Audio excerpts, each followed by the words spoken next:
now here with the St. John Herald's football team, and we are going to start it off with the Herald's leader, head coach Bob Delgosh. Now, Coach Delgosh is no stranger to these interviews. He's one of the first interviews I've ever gotten a chance to do. But, you know, Coach, we're just about halfway through this season here, and, what are some of the things that have gone well? What are some of the things you guys are looking to improve on? Well, we talked about this morning. We're playing some really good football. We're just playing it inconsistently. Everyone sitting with me right now knows that we could be 3-1 or 4-0 right now. But we got to focus on all those things we're doing right and just make it an all-the-time thing. Yeah, and Coach, you have been a keystone in the development of this football program, taking it essentially from its rebirth stage to where they are right now, Coach. And I guess, what is the biggest growth that you've seen from the start till now? I mean, well, you just got to talk about numbers, like we've talked before, having the program that reaches all the way down to third grade now, up to 12th grade, and the kind of the culture and the buy-in that comes along with that, And so these guys here, they're really been, when you think about some of these 4-year guys especially, they were fundamental in that growth when you go back and look. Well, Yeah, and I'll tell you what, I mean, just looking at what we've got today here, and with last night being senior night, it seemed like, that almost took an hour. I can remember the times when senior night was about 3 guys and we were up and out. They could get it through. What's it like having this type of a group of seniors this year after having a big, strong group of seniors last year? well, that's another great point, Sammy. This is a special group of kids, just like last year's was, and they're special in their own way. But now that's kind of where we're at, is we're reloading. We had 10 last year. I didn't think we'd have 10 this year, but we picked up 2 great kids from Lakeside, and we picked up a couple kids that weren't playing before. And now it's like that's kind of the standard, is to have a big group of kids. Yeah, and you've got this senior group that's coming out here, and obviously these guys are making their names known on Friday nights. But how does this group of guys kind of relate to the JV, which JV and St. John football, we haven't heard that in quite a long time. I don't understand the question. Oh, I'm sorry. How do these guys relate toward leading these JV players into the Herald way? Oh, I got you, Sammy. Yeah, that's me. Oh, well, that's these guys. Every one of them is a leader. Each in their own way, but these are kind of a lot of these guys are lead by example guys. They're not going to yell and scream and all this stuff. They're just going to be doing the right thing all the time, even when no one's looking. But the thing is, a lot of those JV guys, they are always looking, and I think they understand that. And so I couldn't be happier to have a group of role models. We talked about this too a little bit yesterday. And actually these guys came to me and said, we want to leave this program in a better spot than when where we are now, and that goes back to the buy-in and the culture thing, and I couldn't be happier than to have these 10 guys to kind of show us the way forward. Yeah, Coach, again, we're about halfway through this season right now, and we talked about the beginning, but what are some things that you want to make sure you get accomplished before, week 10 or possibly 11 or more? Right. Well, I mean, we're always looking for growth. Coach Fry always talks about perfection. We're always striving for perfection, and so I think that's goal number 1 is just, are we getting better from week to week? And I think so far we are. Last night we didn't come out on top, but we talked about in film earlier today how we did a lot of things better last night than we did against Beechwood in some aspects of the game. So that's a really good thing. And then along with that, obviously, comes the wins. And we still want to get plenty more of them. Absolutely, Coach. And I'll tell you what, I get the honor and the privilege of walking this journey with you guys. And every Friday or some of the Saturdays we play on, it ends up being a fun night. So that's head coach Bob Delgosh, as we are going to go to our first senior, and that is Bobby Chenault.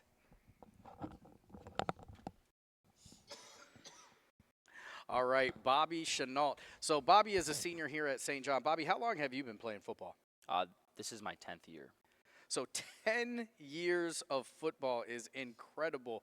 What is the biggest growth other than physically that you've gotten from little Bobby to big bad Bobby as the senior?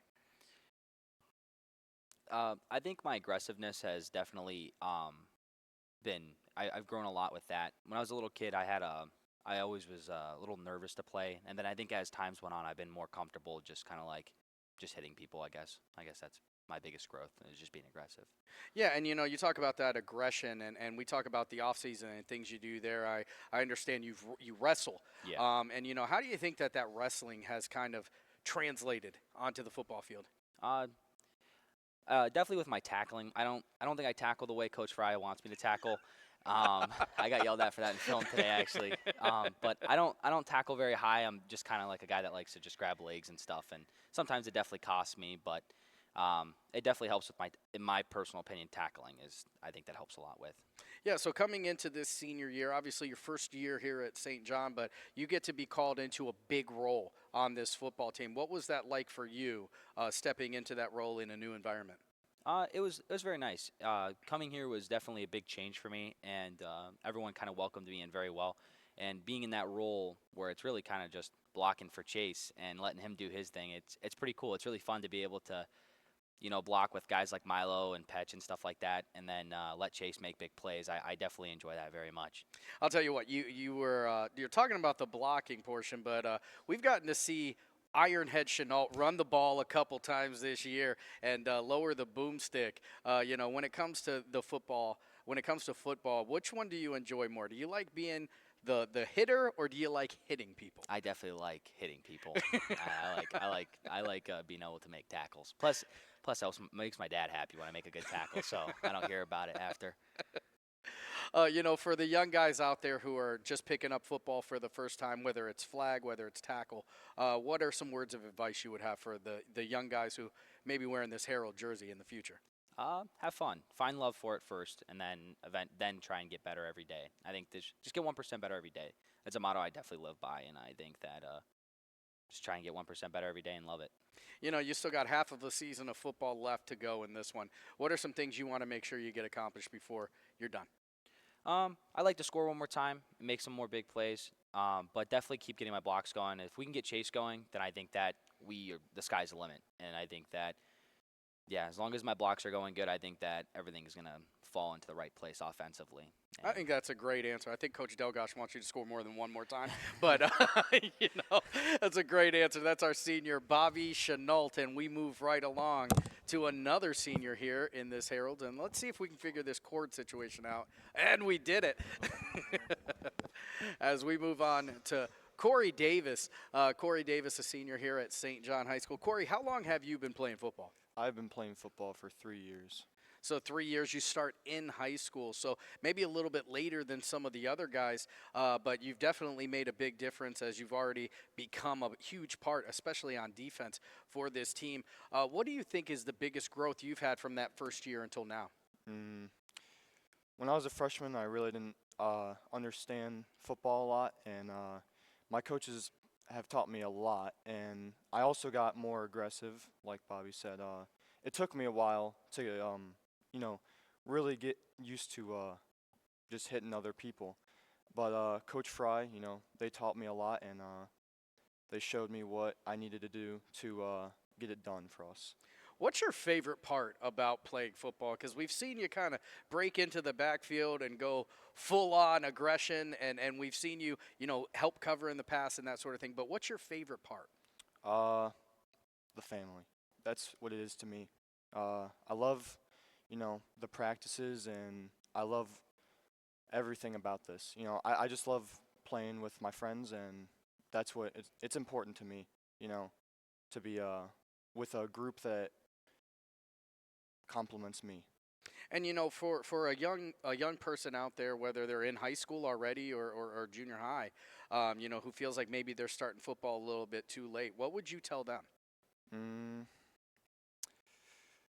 Give it a shot and give it everything you got, and I think you'll like it. I think that's an absolutely wonderful answer. I think you're 100% right. And looking forward to seeing how the rest of this season goes for you, Corey Davis, the St. John Herald. Moving right along, we're going to go on to another senior. It's Alex Echevarria.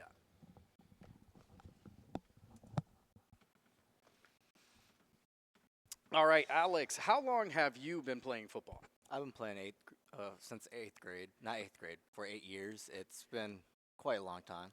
Yeah, so what initially drew you into football 8 years ago? Mostly just watching the NFL and everybody, just hitting so well, and, watching those highlights on what's called on YouTube, those highlights, it was so nice. And just seeing Odell Beckham do that one-handed catch, it was something special. So you talk about guys like Odell Beckham Jr. and that kind of falls into where you fall in this game. But on the offensive and defensive side, you play some wide receiver and some corner out there. Which side of the ball do you like to play more? Definitely defense. Yeah, you go out there on defense, and as a corner, a lot of the other positions have a safety net. The corner, not so much. When you make a mistake out there, it's tough. How do you deal with that pressure on Friday night when they're throwing at number 10? It's definitely nerve-wracking sometimes, especially playing man. It's something new. I've always been like zone coverage. Like that's mostly been my thing, but playing man has really helped me get into like a new reach. So what is the biggest thing you've gotten growth-wise with football since the first time you picked up a football to this year in your senior year? Definitely aggression, strength, and just being more active.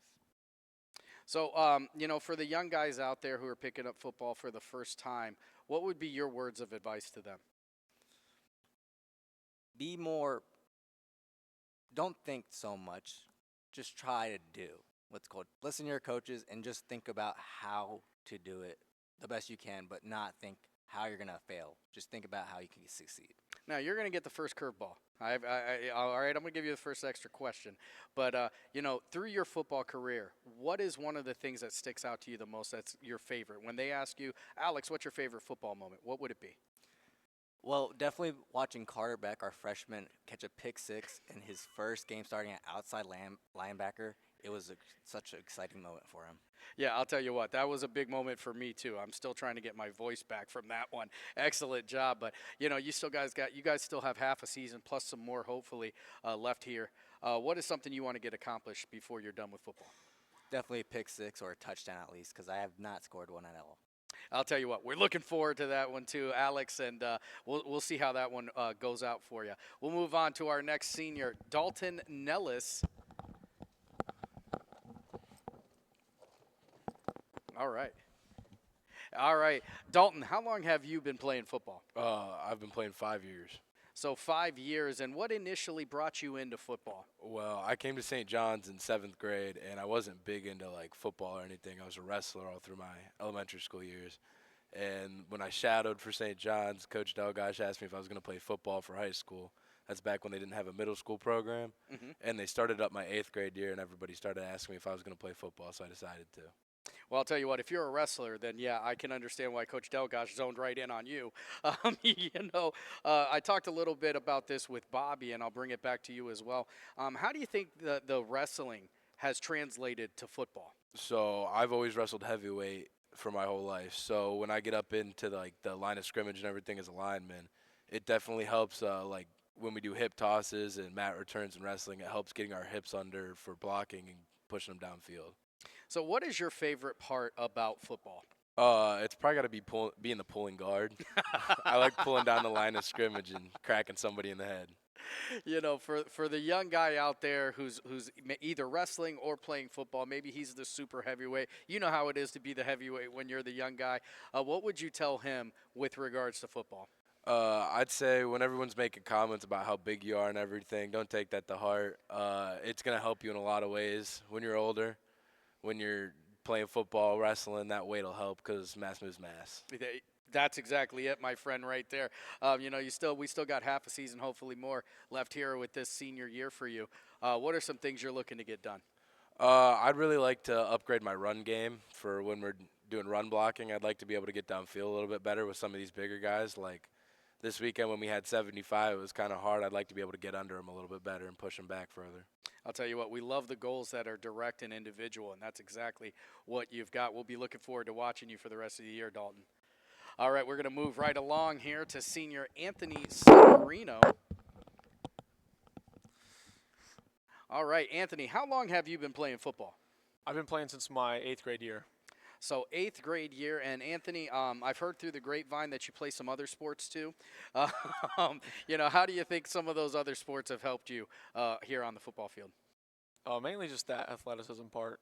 If you're an athlete, it makes it a whole lot easier to, run around and play the game. So, both you and your older brother who graduated from the St. John Herald's football team, Jimmy, have been known as speedsters. Who's the fastest Severino in the house? I'll give it to him. I'll give it to him for this time. But right now, it's me. He's washed up. He's old now, so I'll take that. So, coming into coming into this senior year, what were some things that you wanted to make sure you got accomplished, playing both on the defensive side of the ball and obviously as a wide receiver? I think just being a leader. Last year we had a disappointing season, and I knew this year me and the guys over here had to take a big step and just lead the younger guys. Yeah, and what was the different feeling on the football team when you walked in this year? I think everyone was excited. We're excited every week we play, win or lose. Just got to give it 100%. So, yeah. So, you've been playing football for a long time. What's your favorite Herald football moment? I think last night. Last night was special, senior night. There's a lot of emotion going in that game, a lot of energy. We didn't win, but it's definitely one I'll remember. Absolutely. And, what are you looking to get done for the rest of the season? We got about half a season, hopefully some more left. What do you want to make sure you get done out here? Definitely some wins. And if not, like Coach D said, we want to leave the program in a better spot than it was to help these younger guys out. Absolutely. Love to hear it. Love to hear it. Anthony Severino, senior here at St. John, as we move over to Petch, otherwise known as Anthony Petrocello. Anthony, a senior here at St. John. Anthony, how long have you been playing football? I've been playing since freshman year. So freshman year, you come in, you start another one here in high school. What initially drew you to the football field? So I joined late, probably about beginning of week 1, but all my friends were just, come on, you got to come play, pressure to play. So I was like, I gave in, and I love it. Yeah, what kept you here? Because anybody can go to practice, anybody can try it the first time, but what told Anthony, this is where I belong? I just knew once I went out there, I was like, yeah, this is for me, and I loved it. I loved being with these guys every day. It's just special to me. So, you get to play on this offensive line, and anybody who knows football knows that you offensive linemen are different. What's it like being an offensive lineman here at St. John? It's something. It's very special blocking with these big guys with me. It's just, I love it. Throughout your high school career, what's your favorite St. John Herald moment? I guess every moment spending with these guys. I love playing with these guys. I want to play with a different crew. And, as a guy who started as a freshman, that's a little bit later than some guys pick up the football. What words of advice would you give for somebody who's picking up football a little bit later? Just give it a shot. Try it. Who knows? You might love it, and you might want to stick through it. Yeah, and what do you like playing more? You like being on that defensive line or that offensive line? I love playing defense. I love hitting somebody. I'll tell you what, we can tell when you're out there. We love to see it. Anthony Petrocello, we'll be watching you for the rest of this year. What's something you want to get accomplished before it's all said and done? Sammy, I want to score a touchdown. I want to score a touchdown. That is a typical offensive lineman. And you know what? I want you to score a touchdown, Anthony. I want to see that too. But we'll move right along here to Milo Twining, another senior on this offensive line.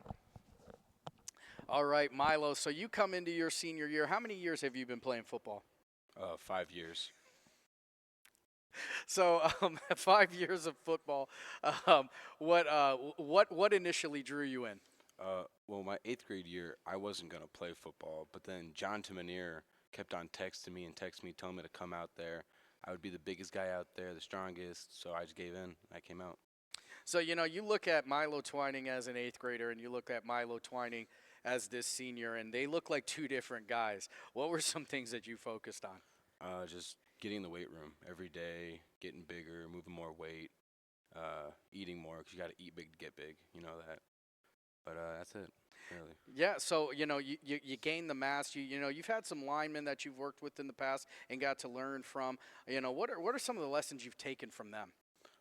Just don't be scared. Don't be scared. Give it 100%. Yeah. So, you've gotten a chance to play on the offensive line and the defensive line, and I think they've shuffled you in even standing at times. What's your favorite position? What's your favorite place to be out there? Offensive guard. Right guard with Anthony, tackle. It's just different. So when you get a chance to go out there and get that pancake, what's the feeling? Oh, it's amazing. It's amazing, Sammy. So you got a lot of football left. We still got a half a season to get through, and I'm going to keep saying it because you got to bring it into reality and hopefully some more. What are some things you want to get accomplished? A scoop and score. A on scoop and defen- score. Yeah. Okay. So on the defensive side of the ball, absolutely. We love to see that. So, a lot of football to be played here, Milo, and we're looking forward to seeing how this season takes you for the rest of the year.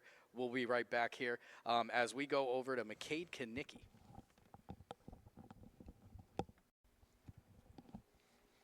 All right, so McCade Kanicki, another senior here at St. John. McCade, how long have you been playing football? I've been playing since 8th grade, so 5 years. So 5 years, you come out as an 8th grader. What initially drew you into football? Definitely my family. My dad, he loves football. My grandfather, they're just like, play, you'll love it. And I did. They're right. So you go out there, come in there your freshman and your sophomore year, you get that time, and even into your junior year, and a switch flips. And the McCade Kanicki who showed up for camp this year, I wasn't sure if you were a cousin or what because you look completely different. What did you do this year? I didn't play basketball. I lifted. I didn't stop. Me and Milo would go to Main Street every day after school. I ate. I do all the things just to get bigger. And why was that such a big deal? Why did you take it so serious? I think because last year I didn't play a lot. I played behind Ryan. He was really good. I just want to come out this year being stronger than last year, better, more physical, just all the things. So, you gained the mass, you did the off-season work. How is it feeling this year compared to years past? I think it feels a lot better. I don't think I'm being pushed around as much as I used to be. I feel like I can keep up this year. I feel a lot stronger out there. If you were talking to a young man who's picking up a football in 8th grade or even heading into their senior year looking to make a change, what words of advice would you give them? I'd probably tell them to work hard. The harder you work, the more fun the season's going to be, the more fun you're going to have. If you don't give it 100%, just don't play. Absolutely. And what are some of the things that you want to get accomplished before it's all said and done? I love a couple sacks. I'll tell you what, that's a great goal. As you see Coach Delgosh behind you guys smiling, he's going to hold you guys to these goals. I can't wait to see how many of them come to fruition. And we'll move on to another senior here in Donnie Crawford. So Donnie Crawford is senior. How long have you been playing football? I've been playing for 12 years. So 12 years, and we've talked about all these different bodies and changes that all these other guys have had. You had one, too, where you grew about 5 inches over a summer. What was that like, and how did that change how you played football? Well, my freshman year I started at right tackle, and I'm like, I don't want to do this no more. So walking, eating nice, lost 35 pounds, and I moved, played tight end. So what's it like playing tight end now as opposed to, being in the trenches? Same rule. I'm on the trenches. Walk with my big boys down there, especially with Joe, Sal, and Amp, my brothers and cousins. Love it. So what's your favorite part about now? You get to do some blocking, but also they get to throw at you once in a while. I'm not going to lie to you. Catching that football, it's the best thing in the world. So what's your favorite part about football? Favorite part, I'm not going to lie to you, is the brotherhood and bond. There's nothing like this. For a young man who is playing football and understanding that things are going to change day to day, what kind of advice would you give them? I'm going to tell you, go out hard, play quick, don't make a mistake. So still a lot of football left to be played here, Donnie. What is something that you're looking to get accomplished here in this year? So, I like to score a few times. I get big plays, but never punch one in. Well, that's all right. Almost only counts in horseshoes and hand grenades, and we're playing football. So you're going to get there, my friend. I'll tell you what, it's going to be a wonderful year. I want to thank you guys all for taking this moment to do it here on St. John Herald's Media Day. Here are your 2025 seniors.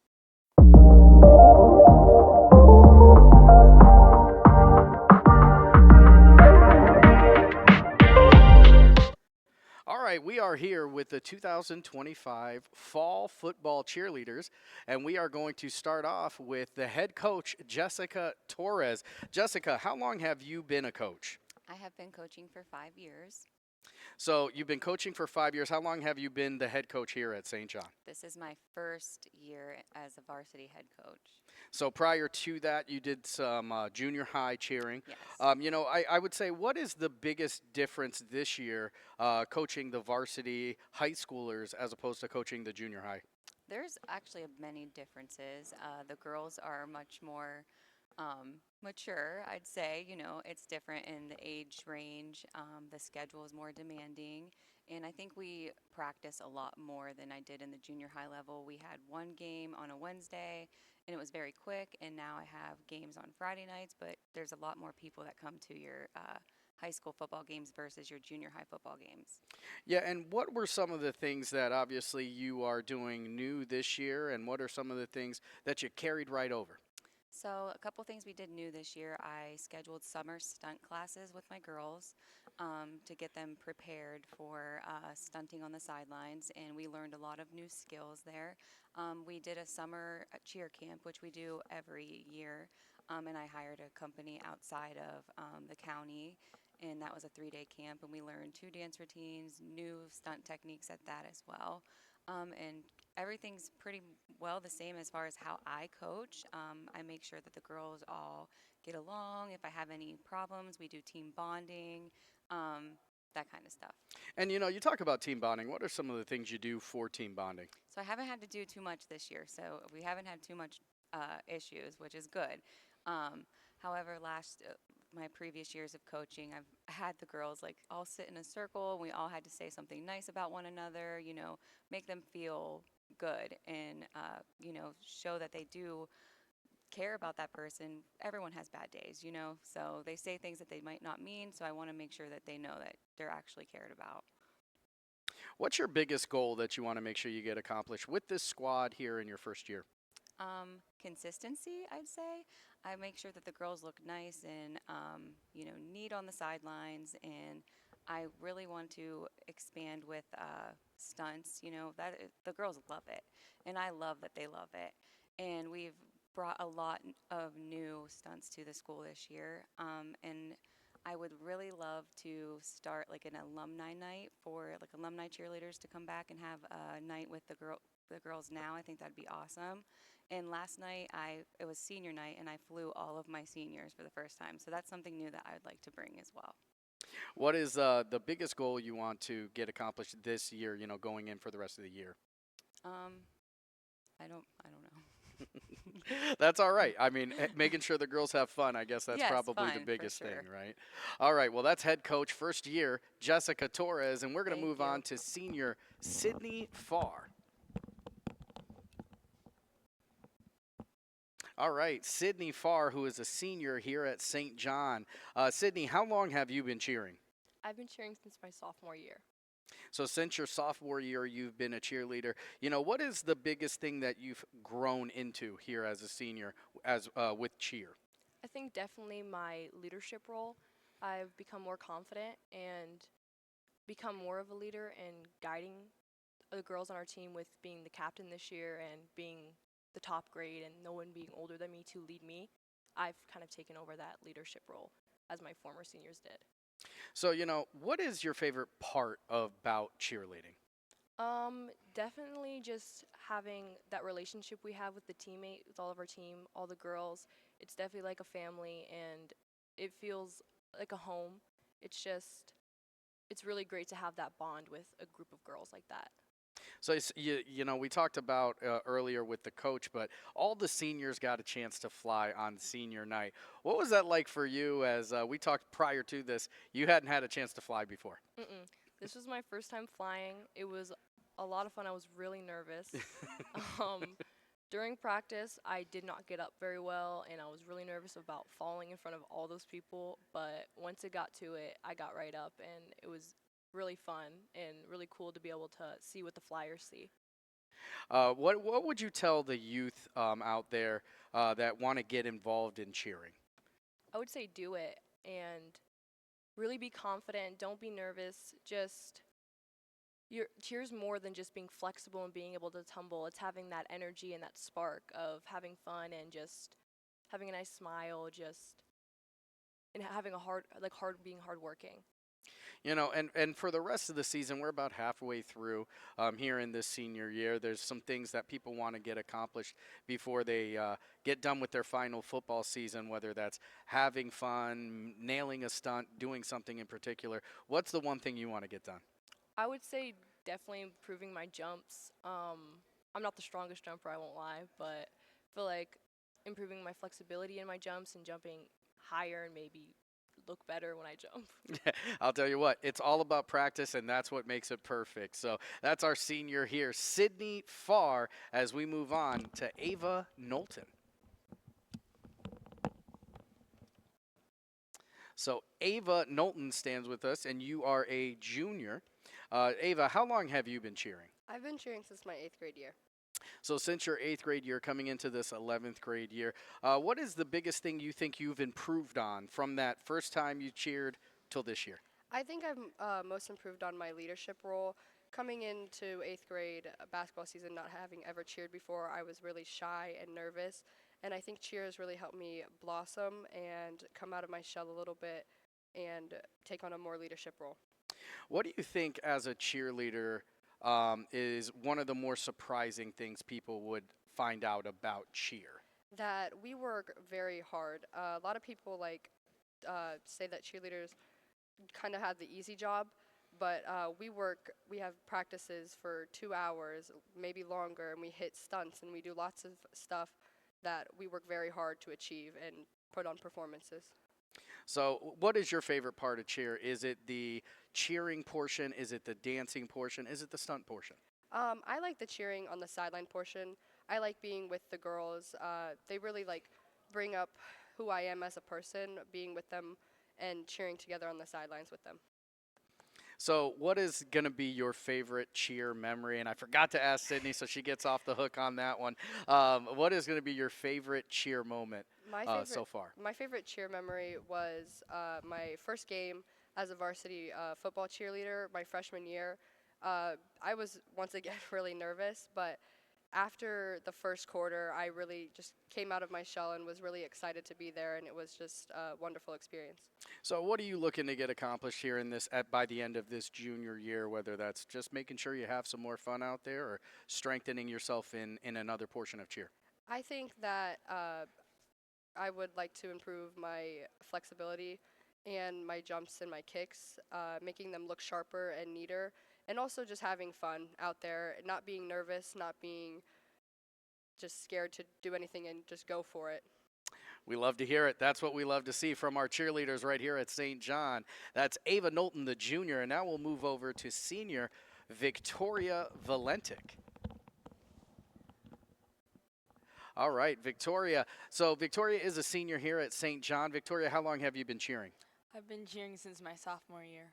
So since your sophomore year, you've been a cheerleader, but you've been very, very much involved with something that has a little bit to do with cheer since you were a little girl. What is that? I've did gymnastics since I was 7 years old, so I know how to tumble, and so I thought I'd make a great part of the cheer team. So, coming into cheerleading from gymnastics, obviously there's a lot of crossover there just because of what you have to do with gymnastics. What is your favorite part about cheer? Probably just being able to cheer with the girls. It's really fun being able to bond with them like that. It's like a family, but yeah. You've got a couple years of cheer under your belt. What is your favorite cheer moment so far? Probably when we got to go watch the Cavs. We first performed there and the boys played, and then we got to watch the Cavs game after, and that was really fun. Yeah, I mean, how cool was it being in that giant arena and getting to do what you guys do best, right?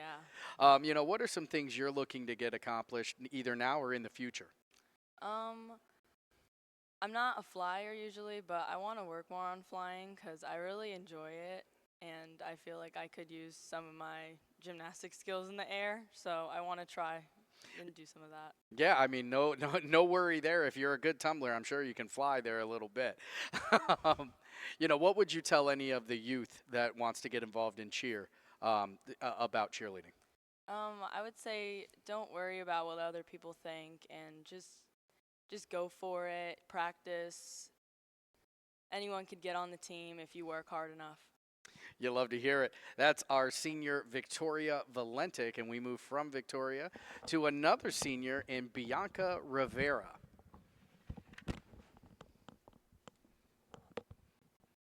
All right, Bianca Rivera, a St. John senior. How long have you been cheering? I've been cheering since my 7th grade. So since 7th grade, you've been part of this cheer team. And, what would you say that you've improved on the most from your 7th grade year to this year, your senior year? Probably stunting. Stunting. And, for the people at home or who are watching this now that don't understand stunting and how multifaceted it is, there's basing and flying and all those sort of things. Which which portion do you like the most? I definitely like basing the most. I'm a back spot. I've been a back spot since like my 7th, 8th grade year. I think I'm really good at it. I think I've improved a lot, so that's always been my favorite. Yeah, what's your favorite part about back spotting? Probably hitting the stunt, like practicing multiple weeks on a same stunt and then finally getting it. I think that's definitely the best part. And you're very involved with cheer, not just on Friday nights or Tuesdays or Wednesdays during basketball season as well, outside of this. And what are some of the things you do outside of varsity cheer? I also coach youth cheer. I coach both JV and varsity. I've been coaching since my sophomore year. And what is your favorite part about coaching those youth cheerleaders? Probably also seeing them improve, because every year we always get new girls, plus the girls that have cheered before. So I just like seeing all of them improve. And, your question is going to be a little bit different because you are coaching those youth cheerleaders. What is something you tell the youth cheerleaders when they're getting involved with cheer?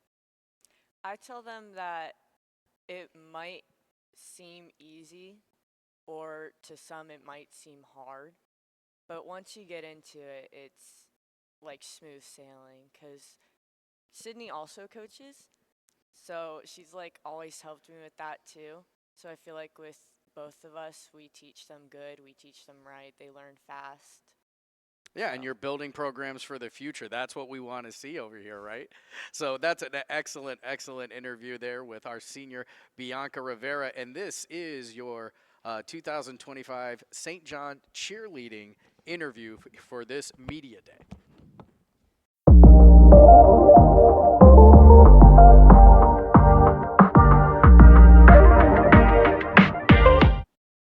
All right, and we are now here with the St. John Herald's varsity volleyball team. And these girls, as you see the crowded table, have found some success right here on this court that we currently stand on. I'm here with head coach Sarah Howe. Coach Howe, how long have you been coaching as the head coach here at St. John? So I am in my 7th full season. 7th full season. You've been involved with the program for a lot longer than that. 18 years.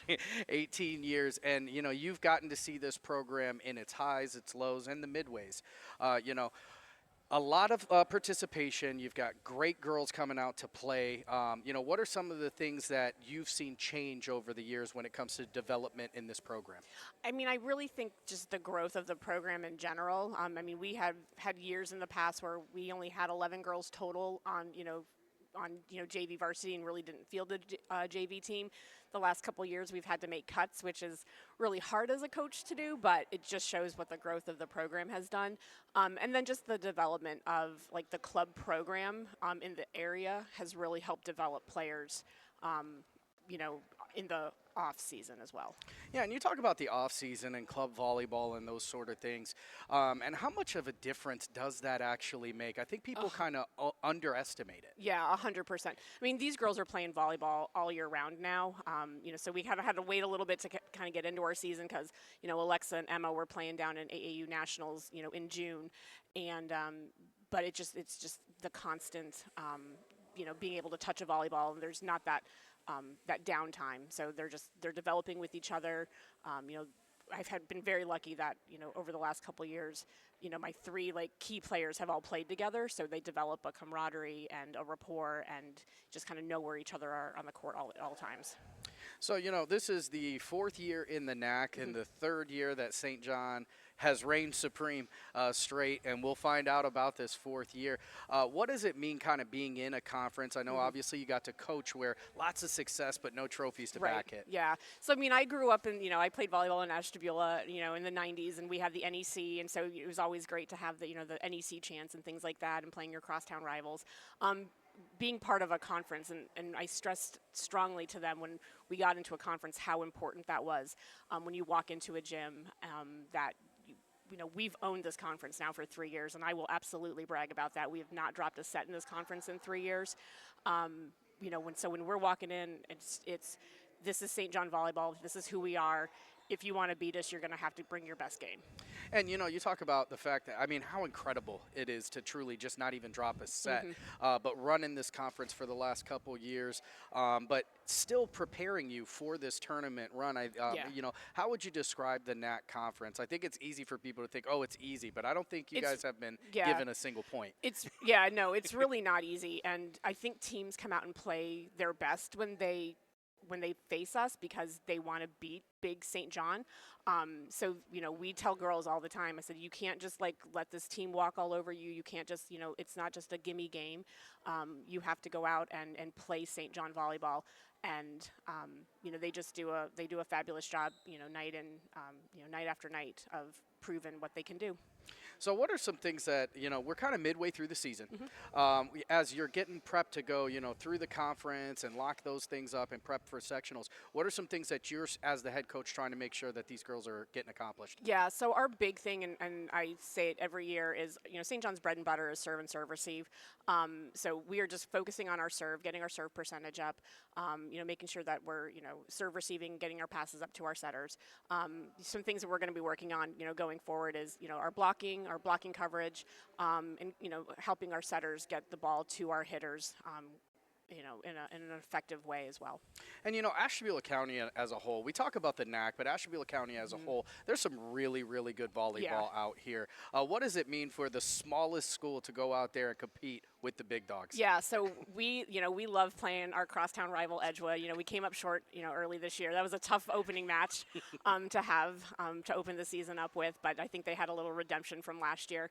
But we love playing, Jefferson and Edgewood and Conneaut, and we don't play Geneva during the season, but we play them in the preseason and in Lakeside, and obviously Grand Valley and PV are in our conference as well. So we take a little pride. Last year we went 25-0. We take a little pride, and then we won the county. But it's great to win our conference, but it's even better to have a county win as well. Coach, you've gotten a chance to coach some very, very talented volleyball players, whether they started talented or found themselves talent through hard work. What's the biggest thing you think for any young lady or even young man, as volleyball is now a spring sport as well, that wants to play volleyball? What's the biggest thing that they need to do to be successful? I think it's practice. It's touching a ball, and I will brag on Alexa, all day long. I think she was probably born with a volleyball in her hand. The more touches you can have on the ball, the more that you watch, the more that you are, watching film and developing your skill, whether it's you're sitting in your living room and you're, working on, setting or, passing or something like that. It's just constantly touching a volleyball. Now, Coach, you've been coaching for quite a while now, and you're animated at times. Coach, what is one moment that sticks out in your head that was such a great emotional moment for you? I think 3 years ago, winning our first district title, I'd been part of a lot of district titles as an assistant coach, but getting that first district title 3 years ago was just like a weight was completely lifted off, and like me personally, I owned it, and these girls, worked so hard for that, just to have that moment. Then to go on to, the regionals as well. So that was a huge moment. And then even last year as well, I don't want to say it's like, oh, this is like old hat, but it's like, oh, we won another district. But it's every game, it gets harder and harder, and every year it gets better and better. Yeah, and it's fun to watch. This gym is absolutely packed, and it's rocking in here. We love to see it. The energy is 100% matched by you, Coach. Sometimes I have to go over to the football team. I'm like, I need you guys to tone it down a little bit, or I need you to pick it up a little bit, because they feed off of that energy too. Yeah, it's awesome to see. Awesome to see. All right, we're going to move on to Alexa Jordan, a varsity volleyball player here for the St. John Heralds.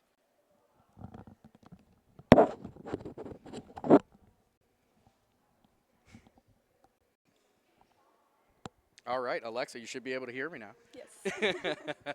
So, Alexa, what grade are you in? I'm a senior. So you are a senior. You are one of the veterans here on this volleyball team. You've been playing volleyball as long as I've known you. Yep. So, going into your senior year, this is a big one. What were some of the things you were looking forward to most heading in? Definitely just playing with the girls in my last year and making the most out of it, and trying to get to districts again and beating those big rival teams. So, Alexa, when you play this game, there's high energy, high intensity when you're out there. I've very rarely seen a young lady sacrifice their body for the ball as much as you do. Where does that come from? I do it for my teammates, obviously, for my coach, like just everybody around me, and to know that it's for them, and just to be able to get that ball back in play, just so we can get another chance to win the point, and yeah. So, you're a multi-sport athlete. Obviously, you played other sports, but you spend quite a bit of time in the off-season playing volleyball. How much do you think that that's helped you finding the success that you found? Yeah, I think it's helped me a lot. I've always, practiced after practice, like on my own and everything, but getting into my JO season and being able to play till, June this year, and then, the other past years, just kept playing throughout the whole year, and not having that break has really helped me, and just staying on track of my goals and to have those extra reps. Now, obviously, you're a senior now. You're the big dog on campus, but coming into that freshman year so long ago, walking into this program where success was demanded, the standard was set, what was going through your head?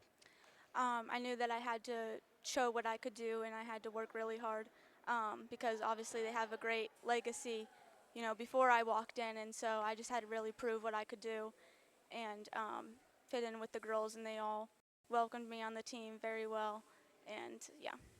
So, your senior year, obviously, everybody wants to do everything, but what were some of the things you want to make sure you get accomplished this year? Just going to districts again, hopefully winning, and then winning in regionals again is a big goal for us.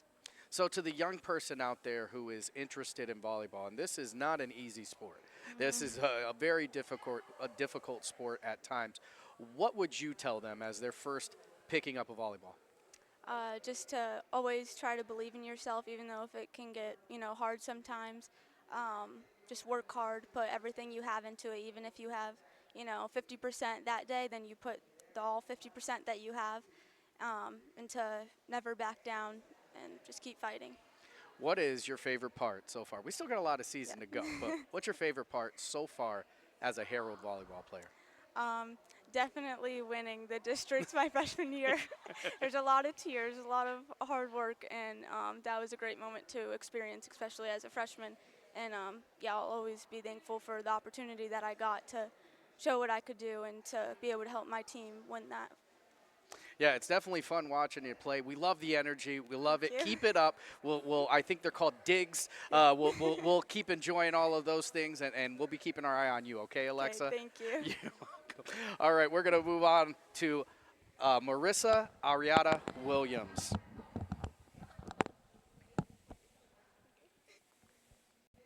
All right, Marissa, what grade are you in? I'm a senior. So another veteran right here.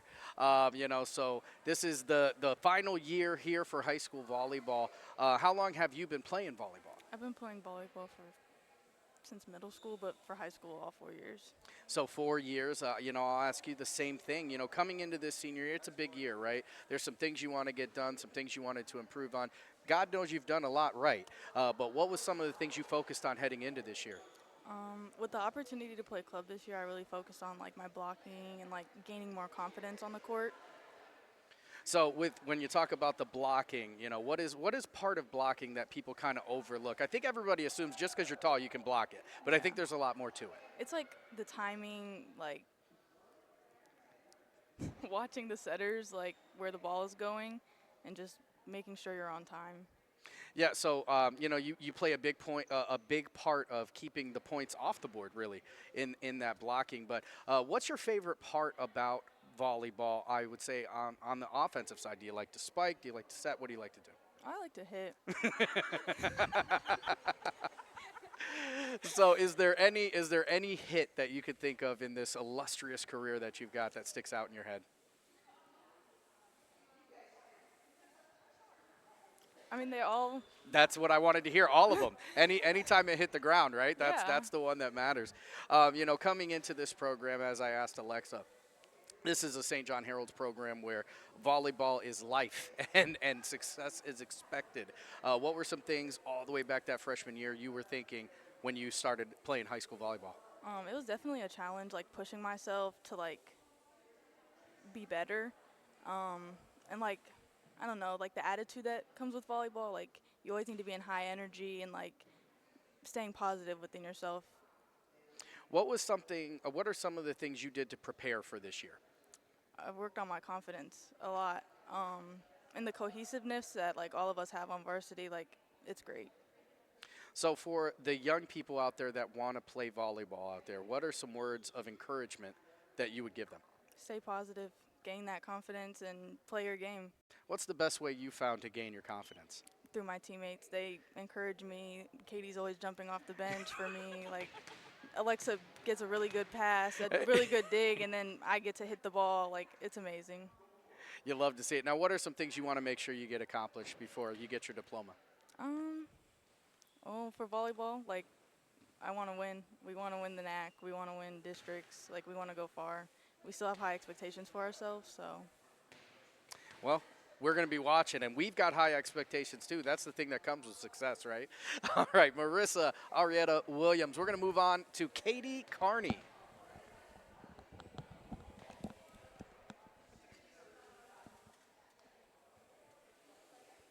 All right, Katie Carney, and you are a senior as well here at St. John. Yes. So how long have you been playing volleyball, Katie?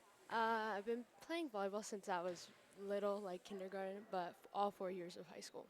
So all 4 years of high school and playing from such a young age. I'll ask you, what drew you to volleyball? Volleyball is a sport where you have to work very hard, and that kind of drew me.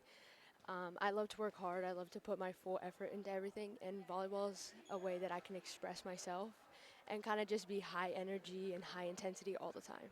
So, as a multi-sport athlete, you play volleyball, you're cheerleading for the first year this year, you're a basketball player, a softball player, and we know how much time is required for volleyball. How do you find that time, and what do you do to make sure your volleyball stays sharp? This year I did not play club, but I focused a lot on like my lifting. I love to be in the gym, and that helps me find the strength to be able to play all my sports at once. I'm well conditioned that way, and I'm less like injury free. That's a big part. That's a big part. Now, every sport I think kind of helps each other because there's different aspects. But what sport do you think that you play helps you the most here on the volleyball court? I would say basketball, because in basketball we condition a lot, and it helps me stay in shape to play volleyball all year round. So when you're playing volleyball, obviously it's high intensity, super, super competitive. But what's your favorite part of the sport? My favorite part of the sport is just getting excited for my teammates, and my teammates getting excited for me, and just being able to be excited for each other and to support each other. It's really amazing. So, you've been playing for a long time, and there's things you've had to work on, right? Everybody wants to get sharper. What is something that you focused on heading into this senior year for your volleyball career? I would say my serve receive.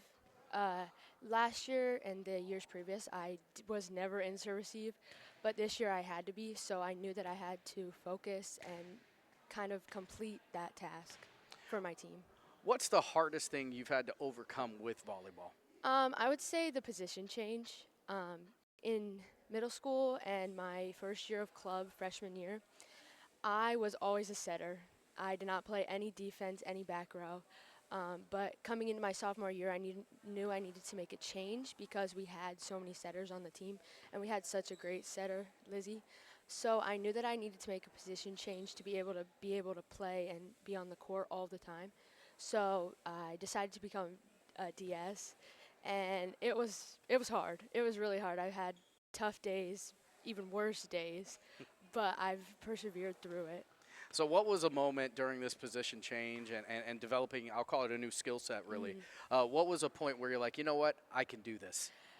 I would say last year, my junior year, just kind of playing the big schools like Edgewood and being able to like dig those balls. And this year, being able to serve receive really just made me realize that, like, I can do this and be confident in myself.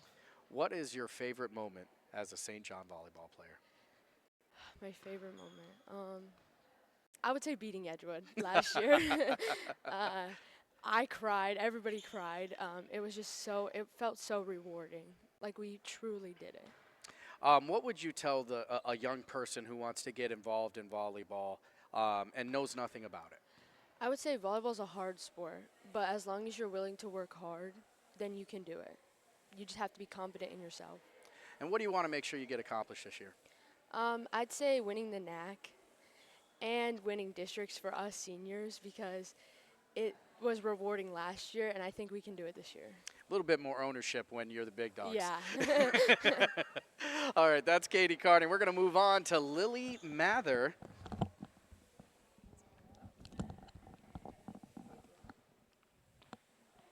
All right. Lily is a senior as well. Yes. So, Lily, how long have you been playing volleyball? I've been playing volleyball since as long as I remember, but last year I did take a break from high school, and I came back for my senior year. So it's a different journey, I think, than is typical here in volleyball, and I'll kind of talk about that a little bit. What was it like getting back into the court? It was amazing. I was honestly really nervous coming back, but Coach Howe and all my teammates welcomed me back with open arms, and it was rewarding. So what was one thing that came back like riding a bike, and what's one thing that you're like, oh boy, I better remember how to do this? Well, I had never played varsity before. This is my first year playing varsity. So getting on that court and being with like the Edgewood hitters and seeing how high they can get up there was a little nerve-wracking. But being able to play with all my teammates again was just, it was amazing. What would you say is your favorite part about playing volleyball? When you get that perfect set and Marissa or Sophia just slams it to the floor and we all just start cheering and getting excited. So, your journey has been, since you were young and taking the year off, but you still have had plenty of moments in there. What is one of the moments that's going to stick out for years and years to you? If I'm going to be honest, when I came back the first day of my senior year, it was just like bread and butter. It was just like how I've always done, and I missed it a lot. So, you come into this program, and obviously, as a freshman, they had already established success, and they figured out the formula to win. What was going through your head as you had to kind of come through the ranks and learn how to get this varsity level as opposed to the JV, or as opposed to the junior high? Because it's a lot different when there's a 4-year age difference. Yeah. It was just volleyball is all about confidence. It's a mental game. Skills obviously play a part of it, but you have to be able to, if you get down or anything, you have to be able to bring your teammates up and just be able to be confident in yourself. And that's what the main thing that I think a lot of us focused on coming into high school season was, that we needed to be confident to be able to get that varsity spot. What are some things you do in the off season, and in particular this year, to get ready and make sure you're ready to go? Well, I play JO. I've played JO since my 8th grade year, and that's really helped me with my skills and, again, working on my confidence, being around new people, working with other people, and everything that has to include volleyball. Yeah, I mean, it's a difficult sport. It takes a lot. I said it about tennis. I'll say the same thing about volleyball. It's a small court, but you guys never stop running. So what are some things that you want to make sure you get accomplished before you leave the halls here at St. John? I want to be able to win districts with my team. That's the biggest thing, winning districts. You also a multi-sport athlete. You've played many sports. What do you say helped you the most, translate right here to volleyball?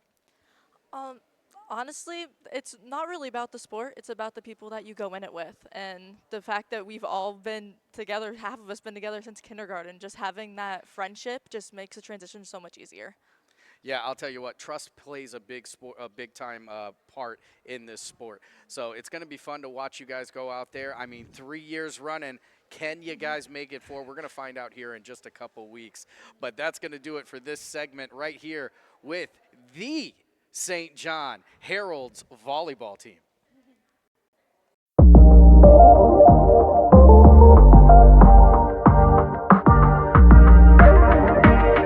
All right, we're going to start this one off with the head golf coach. It's Jack Fortune.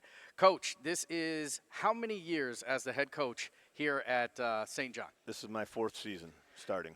So 4th season here at St. John. What looks different this year? I know this is a golf program that has been growing over the last couple years. You've had some guys who are course sharks. Yes. Well, my first season, we started with 5 players. You have to have at least 4 to have a golf team. Otherwise, you can't compete. This year, we have 9. So seems like the team thing has grown. Last couple of years, we've had at least, well, since the 3rd year, we've had at least 7 or more players. So what golf course do you guys call home? Maple Ridge Golf Course. So how would you describe that golf course? I know how I play it, but I'm terrible. Well, the front course is, the front side, the 9, is very open and long, whereas the back side is narrower and a little bit shorter. You have to kind of hit balls to certain spots as opposed to just cranking it out there. So, this being your 4th year, you got a chance to see some guys go from, their younger years in golf to now their senior years in golf. Who are some guys that kind of stick out, and maybe how many strokes they've shaved or how their technique has improved? Well, last year we actually had 3 guys that Jack Varquette, Will Anderson, Anthony Severino, sitting over here. They shaved about 4 or 5 strokes off their averages from 1 year, from their junior year to their senior year, which for 9 holes is pretty good. Actually, it's very good. Yeah, I don't think I've ever gotten that many. Yeah. But, Coach, what is something that, you try to instill in these guys with golf? Because I think, it's a sport that people don't realize how hard it truly is until they swing the clubs. Well, golf is definitely something that you have to put time in. If you don't put the time in, the results can clearly be seen as to people who play and who don't play. And I would say that golf is, it's a coach and a teacher can only teach and show you so many things, but you as the player have to actually execute and be coachable and willing to listen and maybe change something that doesn't feel comfortable. And that's how you improve your game. And, Coach, I know we're in the heart of the season here, but what are some goals that you're looking for this year with the St. John Golf program? Well, always looking to try to progress your scores from the beginning of the season to the end of the season. Hopefully you get better as the course of the season goes. Try to remain competitive in matches. We, have a good time. I don't think anybody's ever had to run a lap around the golf course under Coach Jack. Well, good luck on the rest of the season. Thanks so much. Head golf coach Jack Fortune. We're going to move right along here to Anthony Severino. Thank you. Thank you.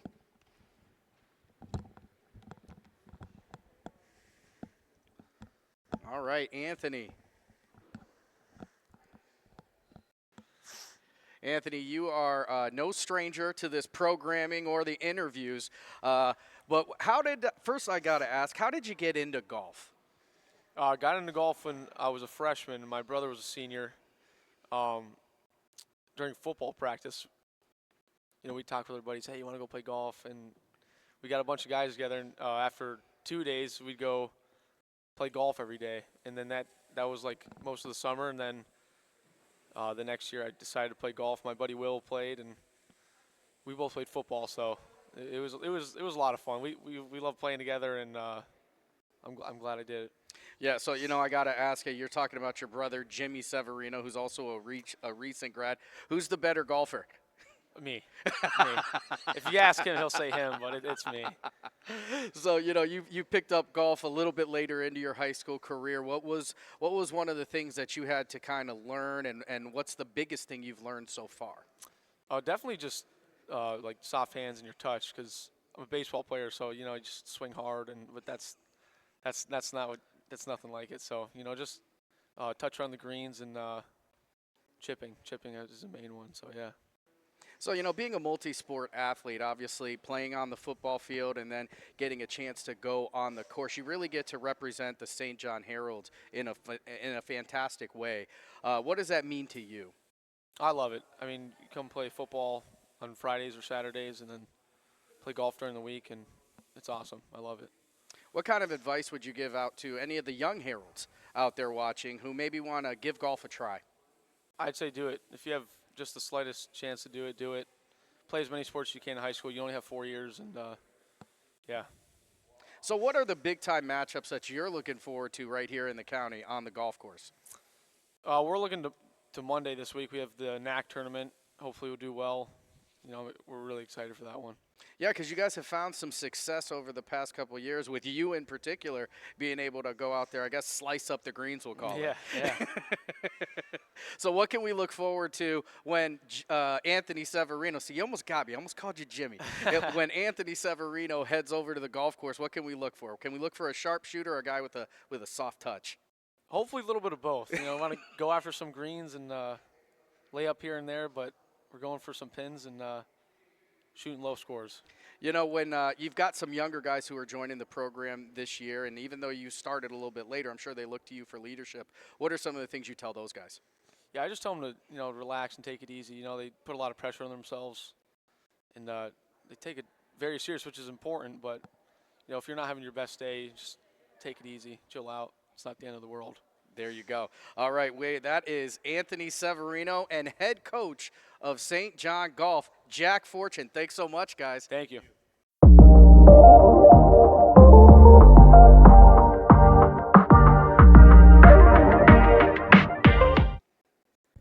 All right, everybody. Now we are here with the girls tennis team, and we are going to start off with head coach, Coach Todd Nassif. Coach Nassif, you go hand in hand with St. John Tennis. How many years have you been involved with the tennis program? Boy, I think this is year 13 now. I try not to count. It makes me feel old. Well, you know, I guess we're going to keep going down that path, Coach, because I'm going to talk about the fact how tennis really runs in your blood, and not just tennis, but Herald tennis. 1983 is what you told me? Yeah, I graduated in 83, and I had a lot of help from other coaches, St. John's coaches, but also from Geneva and Ashtabula High School coaches. So they were all helped me, and I was very appreciative. Yeah, and you have a true passion for tennis, and I think it shows not just in your coaching style, because you don't just coach the girls, you coach the boys as well. Tennis runs through Nassif. Thank you. But, you know, this girls team, which has been so phenomenal over the last 10 years, really, getting 6 of 9 county championships from little old St. John. Talk about kind of the pride that goes with that. It's just amazing. We didn't have a girls team when I first started, and we started it in 2016. So to win even one county championship I didn't think that would ever happen, but now here we are a decade later, and we're still doing pretty well. So the girls deserve all the credit. They put in so much hard work, and they really deserve the bulk of the credit, 95% of the credit. They're amazing. I've had some tremendous players over the years and been blessed with some great athletes, as I do have this year's team too. Yeah, and you talk about the players. Let's talk a little bit about the growth of this program. This is a program over 13 years where, you know, sometimes tennis takes a little bit of time to get going, but this is a program where, you know, junior high, very, very active. There are ladders, which we're going to get to here in a little bit, that maybe can include some of the youth and the camps and these sort of things. Talk about the growth. Yeah, the team just keeps, you know, we get a little bit bigger, a little deeper. I mean, this year's team is tremendous. I have 10 players, and they could all play varsity probably at other schools in the county. That we're that blessed to have such good depth. So I think the growth is really the skill level, and they've done so well. And same with the boys. They're just continue to grow. I take a lot of pride in my doubles because that shows the depth. So we're the smallest school in the county by probably 4 times, but yet I take a lot of pride in the doubles because that shows our depth, which is difficult to have at such a small school. Yeah, and tennis is an interesting sport from what I understand in that there are, even if you're not technically, I guess, what they would call a starter, you're still not just watching. Yeah, you know, it's an individual sport, but the girls do a great job, and the boys, about a team sport. You know, it's tough if you're the only one that lost that day, or you're the only one that won that day. But the girls, the minute they get off the court, they're like, well, how's Juliana doing, or how's Lily doing, or who else? You know, they run over and they want to see how their teammates are doing. So even though it's an individual sport, these guys take it like a team sport, and that's what I love about our teams. Yeah, and you talk about the players and the growth of the program, but this is a program I think that's, there's some real success here with 6 players coming from little old St. John and going on to play college. Yeah, I got my phone out. I don't want to forget anybody, but Tony Masucci was the first one to go to college. I remember he was I think a 4-sport athlete or 5-sport. Who knows how many sports he played in St. John's, but he chose tennis to play in college, and I was a little bit surprised because he was a great golfer, great basketball player, everything. And he ended up playing tennis at Mount Union, and he did very well. He ended up playing number 1 his senior year at Mount Union, which is a pretty strong, OAC school. Julianne Sheldon, Julianne went on to play at Ohio Northern, and she just graduated this year. Ashton Uros played at Wright State University. Colleen Anderson is currently at Baldwin Wallace, and she's playing number 1 there, which is, again, tremendous. Emily Severa went over to Edinburgh and played, and Jacob Timonier is currently at Mount Union. So last year, it was pretty neat. We had 3 kids playing college tennis at St. John's, playing college tennis. I maybe when I retire from tennis or retire from coaching, it'll hit me. It just can't believe it that they're playing. Yeah, I mean, it's truly, there's something to be said there. This is a very small school to have that much collegiate representation.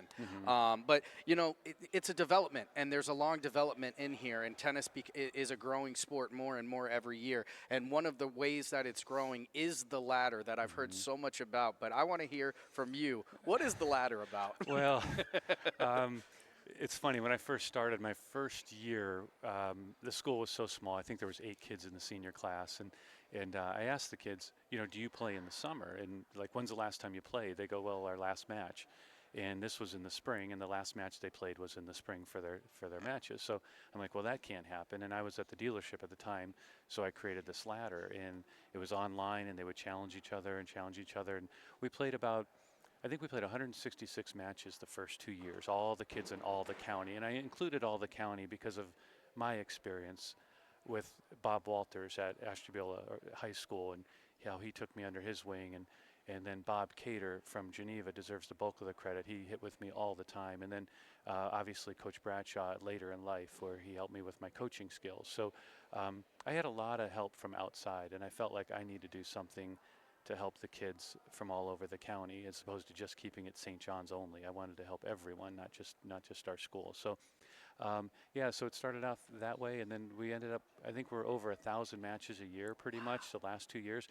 I tell people that from when I go to Florida or wherever I go, Arizona, and they can't comprehend it. And we've had a lot of people come in from outside the area, whether they're adults or younger players, and they're like, we had a couple kids from Penn State Barron come over because of Lewis Murphy this year. We've had some Mount Union kids come over from Ryan McClure, and they're like, we have nothing like this around our area. This is great. And I try to do it all for free. I try to bring tennis to everybody, not to make a buck. I'm trying to help everybody, and I've been blessed in my life, and I want to give back.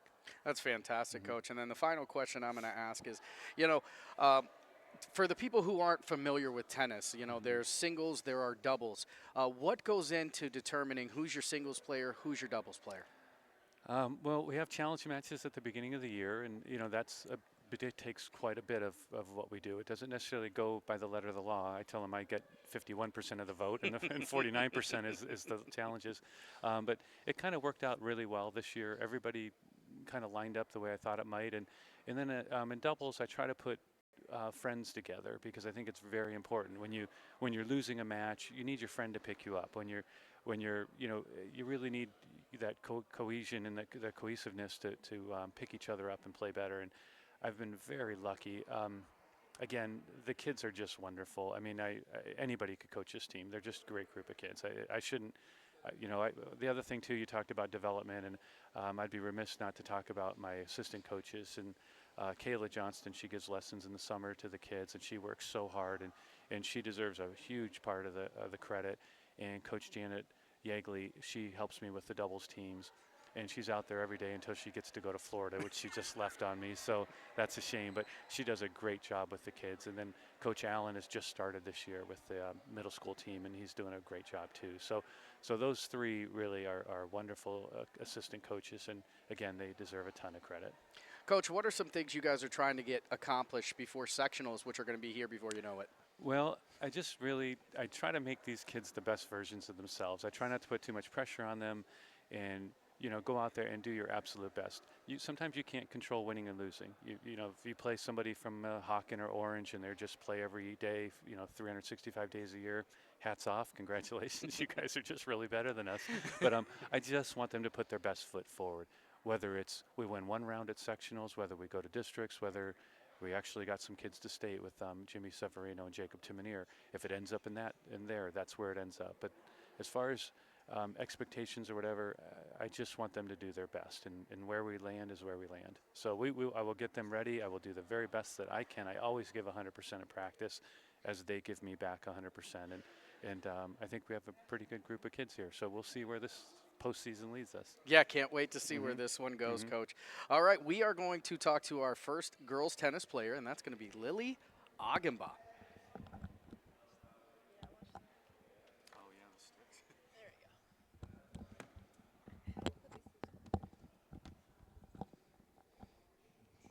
I look crazy. Oh, you look absolutely beautiful. No worries. Lily, what grade are you in? I'm in 10th grade. In 10th grade. Lily, how long have you been playing tennis? Since 7th grade spring. 7th grade spring. So what drew you to tennis initially? My brother played tennis for, I think, 4 years, and he really enjoyed it, so I thought I might as well try it. So when you're out on the tennis court, what are some of your favorite things while you've been playing? Because obviously you've enjoyed it because you kept playing. Well, I mean, I love the coaches and my teammates, and I love learning new things as well as improving my skills. So as somebody who didn't try tennis until 7th grade, what are some words that you would give to a younger person who wants to maybe give tennis? And, sometimes it seems like it's a harder sport and they don't want to give it a try. Well, if you're not sure about it, I'd say watch some professional players and talk to your friends who do play tennis and see if you enjoy it. Just at least give it a try. That's my thing. So only in 10th grade, you still have lots of tennis in front of you and lots of development left. What are some things that you're looking to do to improve your game, and what are maybe some goals that you want to achieve before we give you the diploma right here from St. John? Well, I would like to improve a lot more of my tennis skills, and I would like to maybe possibly make it to state, but I'm not sure about that. And that's about it. What's your favorite thing about tennis? I love playing with my teammates, and I think it's just a very great environment to learn and grow. Outstanding, outstanding. Well, we'll be keeping our eye on you. All right, so we're going to move right along to Taylor Fusick.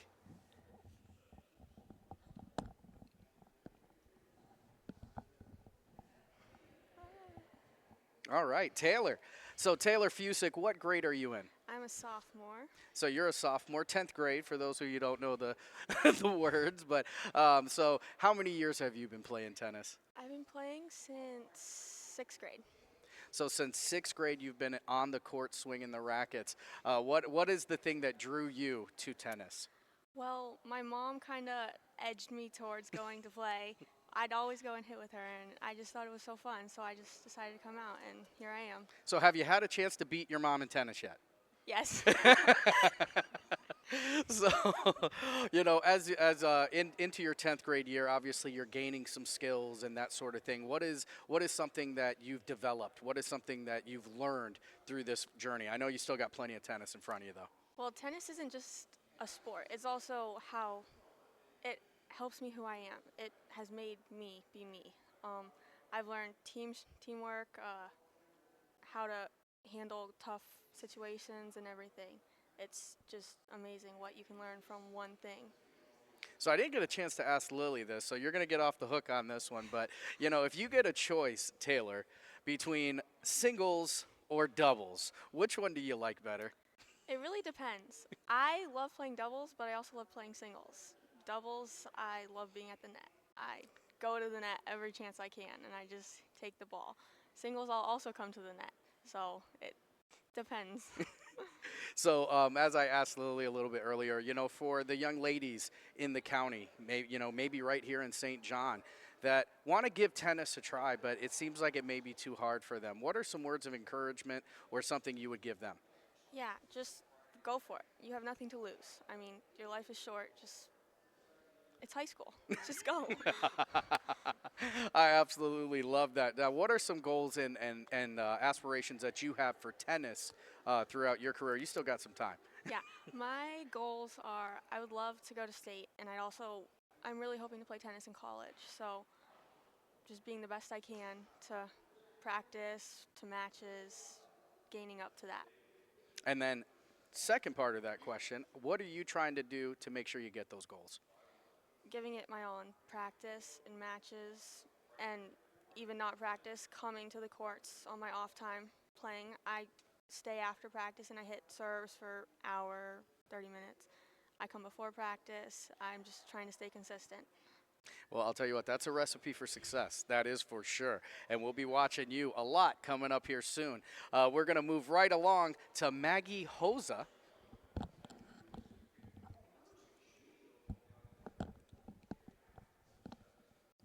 Did you have one on or just both? Yeah. All right, Maggie, what grade are you in? I'm a junior, 11th grade. So you're more veteran than the other two, so we'll call it a whole year extra of experience. How long have you been playing tennis? I've been playing since sixth grade. I love it. It's my passion. It's just what I do, what I've been doing. So what initially drew you into tennis as just a sixth grader? Well, I was going to play volleyball, but there were too many people on the team, and they had cuts before I could even try out. So I saw tennis, and I've seen people play. I've known people who've played, and I figured I might as well try and see if I like the same. So when you went out there, so it's kind of you fell into tennis. That's what I'll call it. You fell into it. What kept you there? What grabbed you the first time you swung that racket? Well, my first season, it was just myself and Mia Torres and Coach Turner, and we had a blast. We had so much fun. We played our matches, went out to get food after, and that's what really got me in the swing of things, the community and how nice everyone is. Improving as I go and seeing myself improve inspired me to keep playing, and I think that's how it got me here today. So as the junior, I gave the 10th graders the easy questions. I'm going to give you a harder one. You know, what is something that people don't know about tennis that you think would surprise them? The endurance, for sure. In other sports, you can get subbed out if you get injured, if you're tired, or if you're not playing well. You have to play sometimes even a 2.5-hour match all alone. You can't get subbed out, and if you do get hurt, sometimes you just have to forfeit. You can't do anything about it. So I think being alone is the hardest part about this sport. It's a lot of mental endurance, and I think that was what surprised me the most, especially, is the amount of endurance that you have to have. Yeah, there's certainly a lot of running that goes on there for such a small court. Yeah, but, for sure. you know, so this is a program that has been steeped in success, and with success comes expectations. And Coach Nassif does a great job of keeping you guys kind of grounded and letting you know that you love tennis. But what did that mean to you when you got to this high school and you're seeing these folks that played in college and were winning county tournaments? Yeah, you know, growing up with such an incredible team and always having someone to look after or to look up to, it really helps you to have a goal and a challenge. You know, Mickey Zhang was my best friend, and seeing her play and how well she played gave me something to look forward to and want to either meet or beat. So just having that challenge really helped me. And you know what? You walked me right into my next question. These are my favorite types of interviews. So what are some of the goals that you're looking to get accomplished before you get that St. John diploma? Sure. I definitely want to make it out of sectionals. That has been my main goal since I've played doubles with Christina. As long as I make it out, I am so happy. I want to play in college. I think I have the ability to, especially if I keep working at it. And I want to be the same role model that I was, or that other people were for me. So I want people to look up to me and say, I want to beat her one day. And I'm going to ask you this one too. Doubles, singles, which one do you like better? Definitely doubles with Christina. I love that was my favorite year, my freshman year. But also playing singles helped me grow so much more. Understanding that you can be alone sometimes and you can get through it all alone. I really like both, and this sport, you can be so either or, but I think that I'm pretty fluid with either one. So you've got some great goals and aspirations going. What are the things you're going to do to make sure those things happen? I hit off the court almost every single day, either practice or just on my own time. I have so many helpful friends. The Geneva coaches I really respect. They've also given me a lot of help, especially Coach Nassif here. So just all of that help and help to achieve my goals. I really appreciate everyone that helped me out, and they want me to achieve my goals just as much as I want to. Absolutely, and I'll tell you what, it was a wonderful time interviewing you guys. Ladies and gentlemen, the reigning and defending Ashtabula County champion St. John girls tennis team.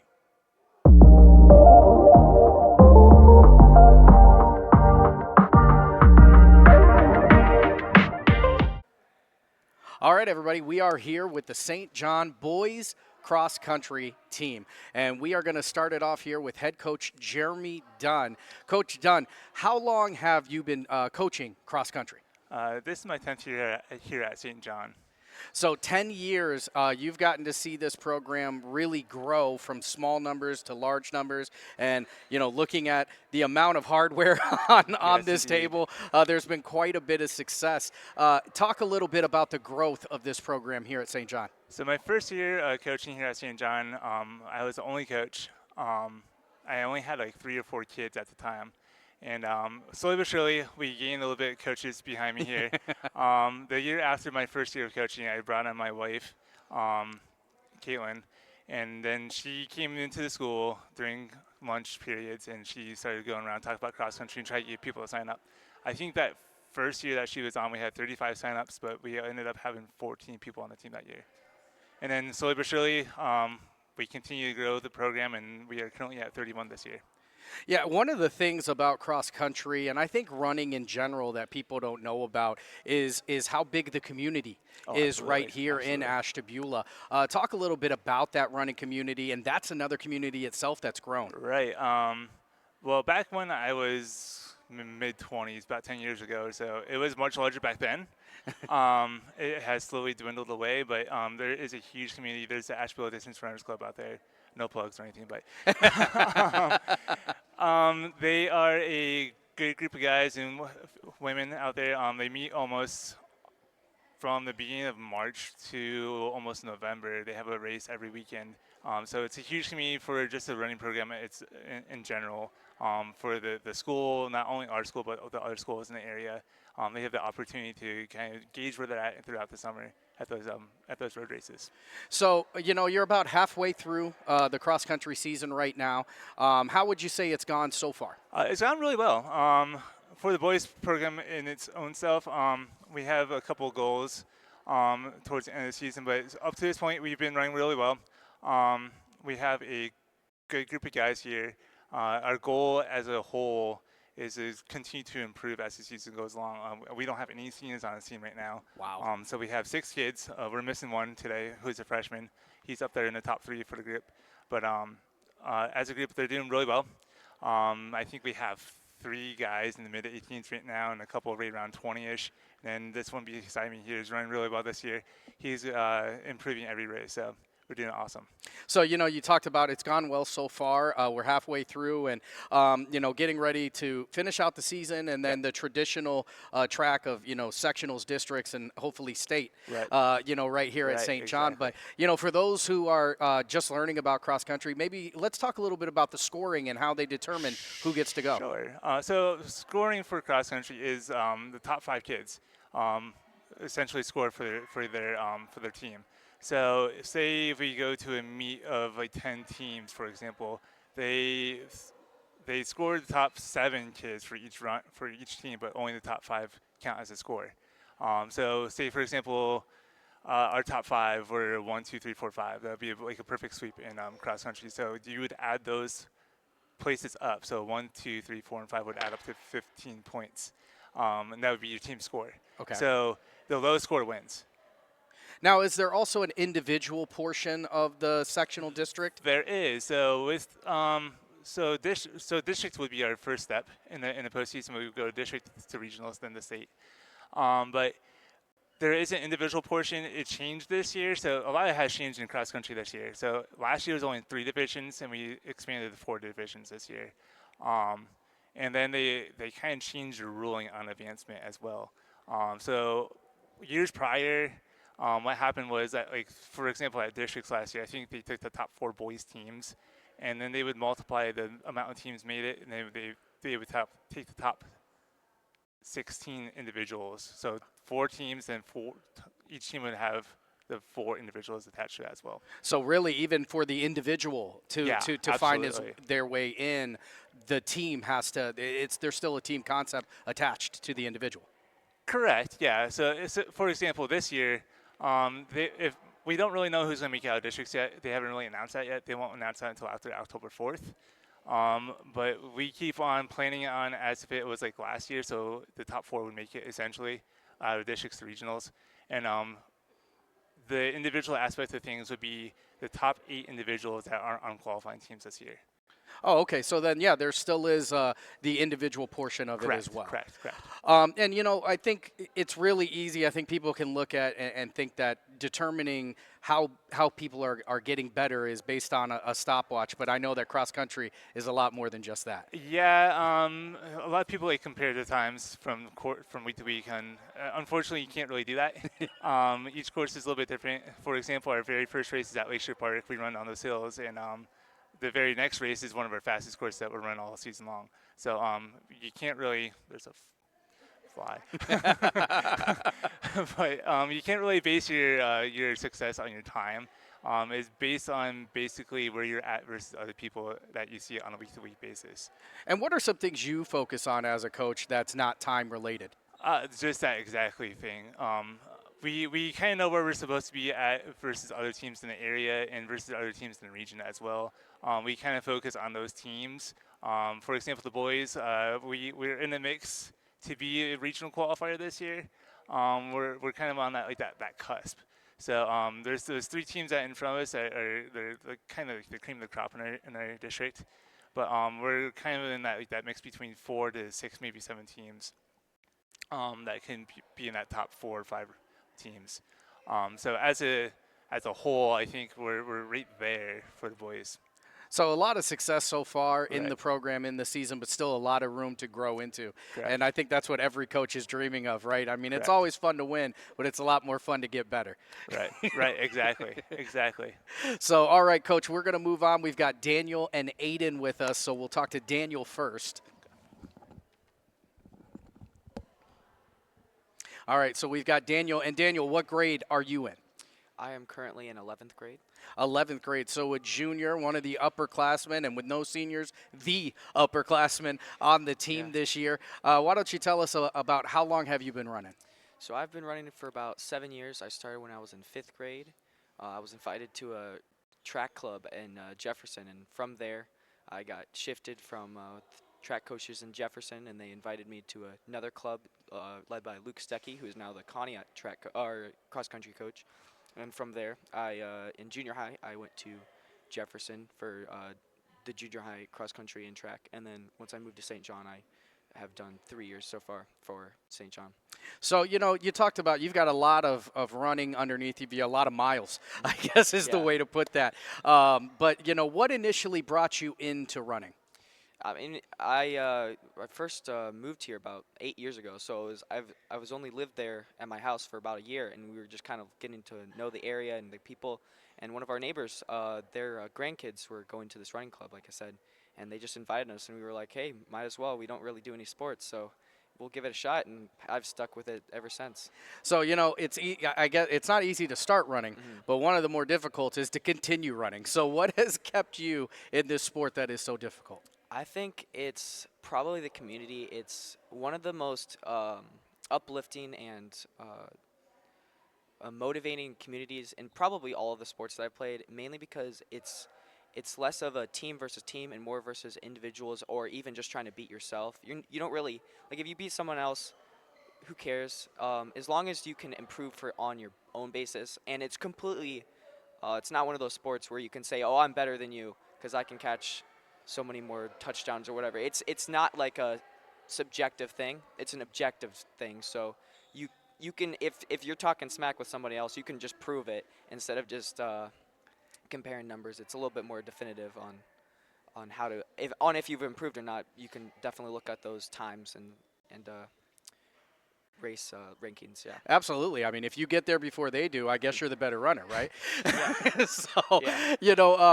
you've gotten a lot of accomplishments throughout your career, and you're a name that is starting to resonate amongst this running community. But what are some of the things that stick out to you? Like when you look at it, like, man, so far in my career, this one's really awesome. I would say the best part of my career has probably been making it to the top 20 on the the Catholic Midwest Championships. That was probably the best I've probably performed in my high school career. I believe I got like 18th place, and that was really exciting. Yeah, I mean, that's pretty cool, especially when you take in the gravity of how many runners you're going against out there. But, as a junior, there's still lots of room to grow, even just in high school or collegiately. What are some things that you want to try to get done, whether it's a time or a course? So my goal for this year is probably to get under 18 minutes. So anything in the 17s is my goal. 17:45 is probably a time I'm looking for. That's a 45-second improvement, but I believe that I could probably attain that by the end of the season. And then by senior year, my goal is to be in the 16s. Tell you what, those are some great goals, and we're pulling for you right here in this Herald community. For the young guys who are getting ready to start cross country and look at these miles and think, I'll never get there, what are some words of encouragement you would have for them? Consistency is probably the biggest key, and running during the summer to help give you some endurance training can really help. I think one of the reasons why I haven't done as great as I have my freshman year is because I did not train during the summer. I think that's probably the biggest part, is just consistency. I mean, if you miss one day, that'll set you back a lot, and the more you stay on it, the more you're going to improve. I'll tell you what, I believe that improvement is coming because self-reflection, not something you typically see in high schoolers, but you seem to have that down pat. We love to see it. All right, Daniel, good luck for the rest of the season. We're going to move on to Aiden.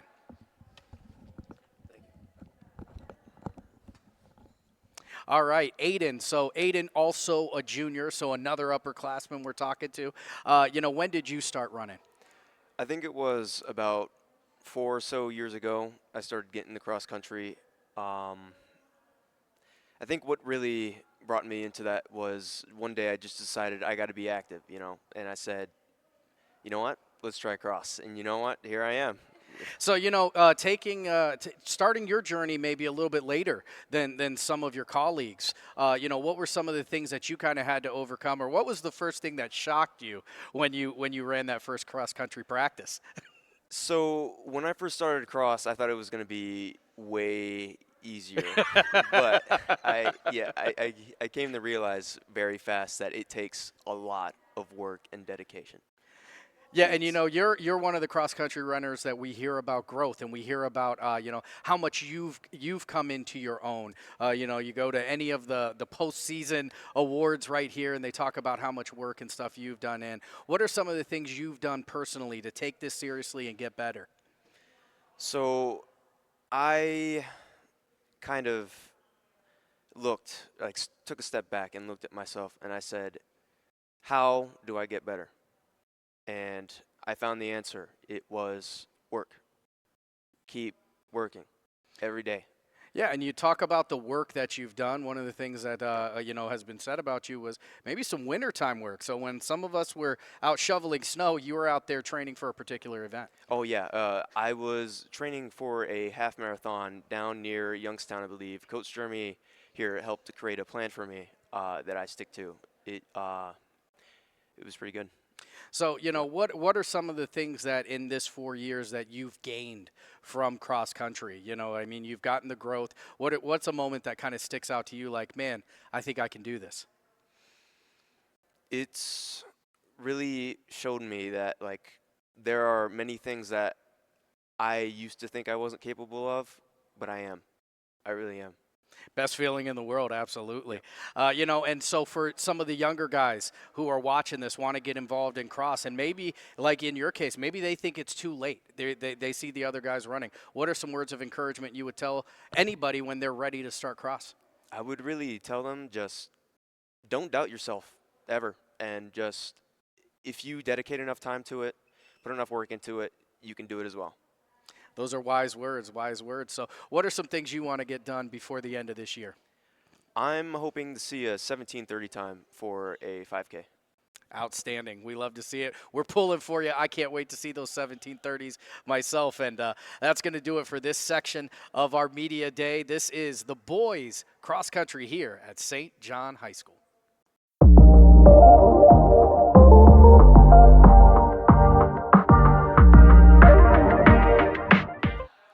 All right, and now we are here with the St. John Herald's girls cross country team. And we are still here with head coach Jeremy Dunn as he is pulling double duty, coaching the boys and the girls. So we know that Coach Jeremy has been coaching for quite some time. But how long, we won't go to how long. We talked about that already. But maybe what's it like coaching both boys and girls, kind of double duty? So to begin with, at the beginning of the summer, we kind of devised a plan as far as like weekly mileage, and we do like it's called a periodization. We start with low mileage and we kind of build up as the summer goes along. We try to hit our peak mileage at the end of the summer, right before the season starts. And the good thing about having a wide, diverse group of kids is that we're able to group them together based on their ability. And some of these runners are running with the top guys on the team, and we kind of have like a group A. Like for our workout today, we had a group A, B, C, and a D, and we were able to kind of co-ed each group as we saw their ability fit. So, you know, you talked about the growth of the program when we talked to the boys, the numbers growing, you know, from just 3 runners the first year to well over 30. You know, have you seen more growth in one group than the other, more girls than boys, or has it been pretty much neck and neck? It kind of goes in ebb and flows a little bit. Our middle school program, when these people were in middle school, it was like a top-notch program in the county, and it's kind of gone into the high school level. But back when they were in middle school, our girls program was really stout, and our middle school boys program was really good too. But unfortunately, we lost a couple kids to other schools. But like I said, it kind of goes in ebb and flows a little bit. Yeah, and, you know, we're about halfway through the season.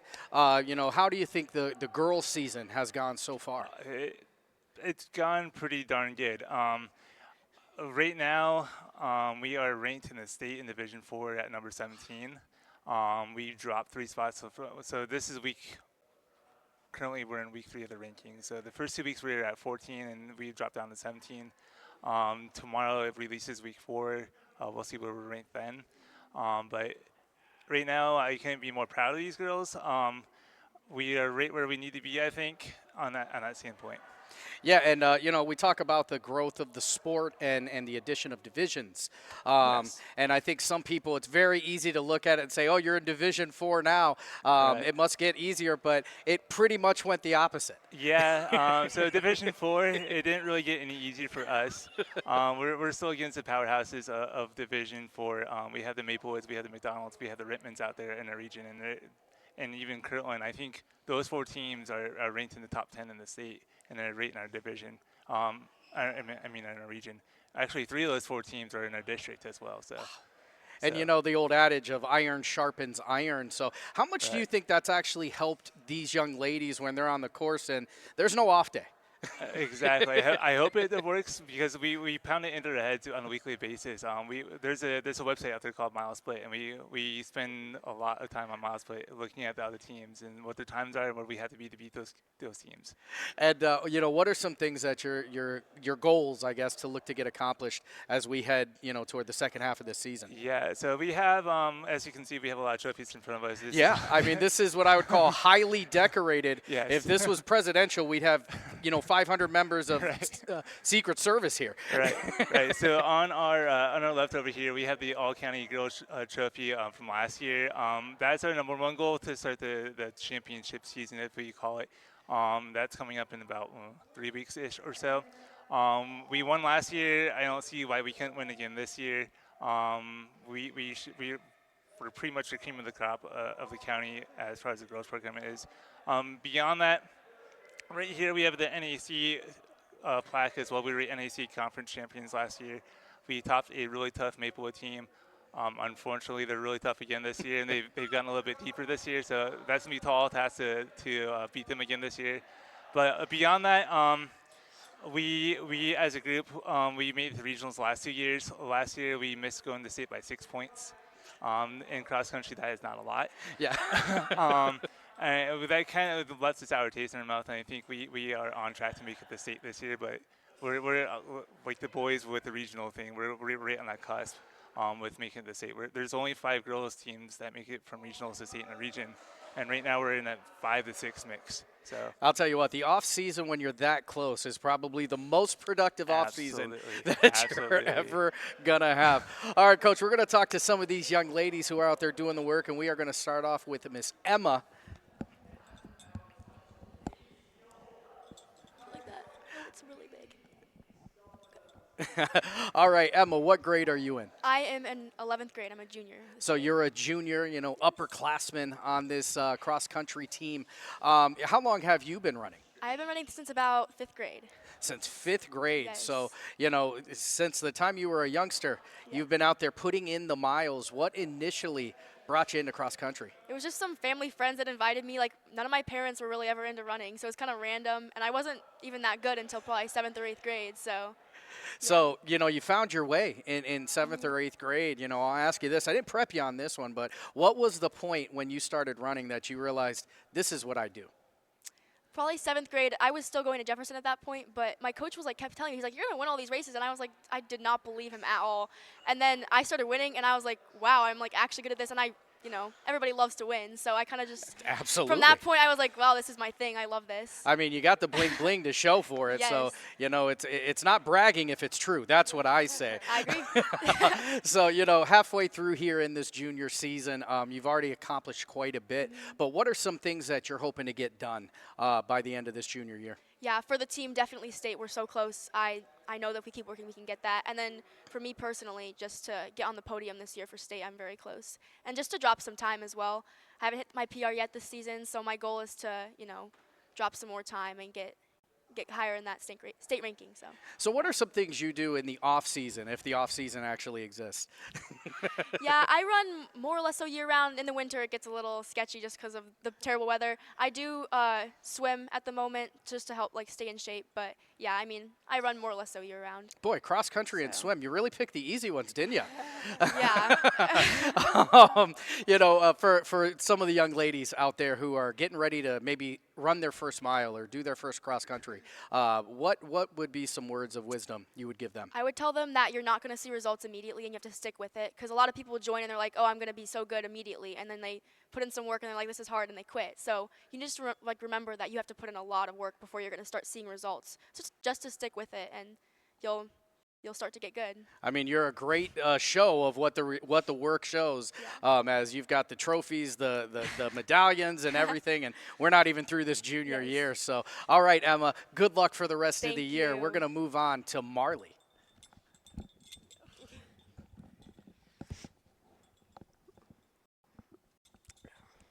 Good. All right. All right, Marley, how long have well, let me get ahead of myself. What grade are you in, Marley? I'm a junior. You're a junior. So, Marley, how long have you been running? I started running competitively when I was about 6 years old. 6 years old. So Yeah. just after you started walking, you decided that wasn't fast enough for you. So, you know, I know it's probably hard to remember at 6 years old, but, you know, what initially got you into running at 6? My whole family has always been kind of in the running picture. My dad specifically was a runner in high school, and he still runs to this day. So he just kind of signed me up for a fun little kids run, and that was just kind of the starting point. It was kind of just in my life since I was born, pretty much. So, you know, I got to ask you this. Your dad, obviously an avid runner. Who's getting more miles in at this point? Me. Definitely. So, you know, you started running when you're 6 years old, and it's a family trait, we'll call it. But, you know, what kept you going with running? Well, it's been a rough journey for me, to say the least. Lots of injuries, growing stuff. But just like the fact that I'm here doing it, not only for myself, but for my team, just keeps me going. I just, even when I wasn't running, I love showing up, watching people do what they love to do. And I just love how, like, we all understand how hard it is, and it just brings us together. Yeah, I mean, that's absolutely true. When it's something that hard, the goals that you guys get, they're just a little bit sweeter.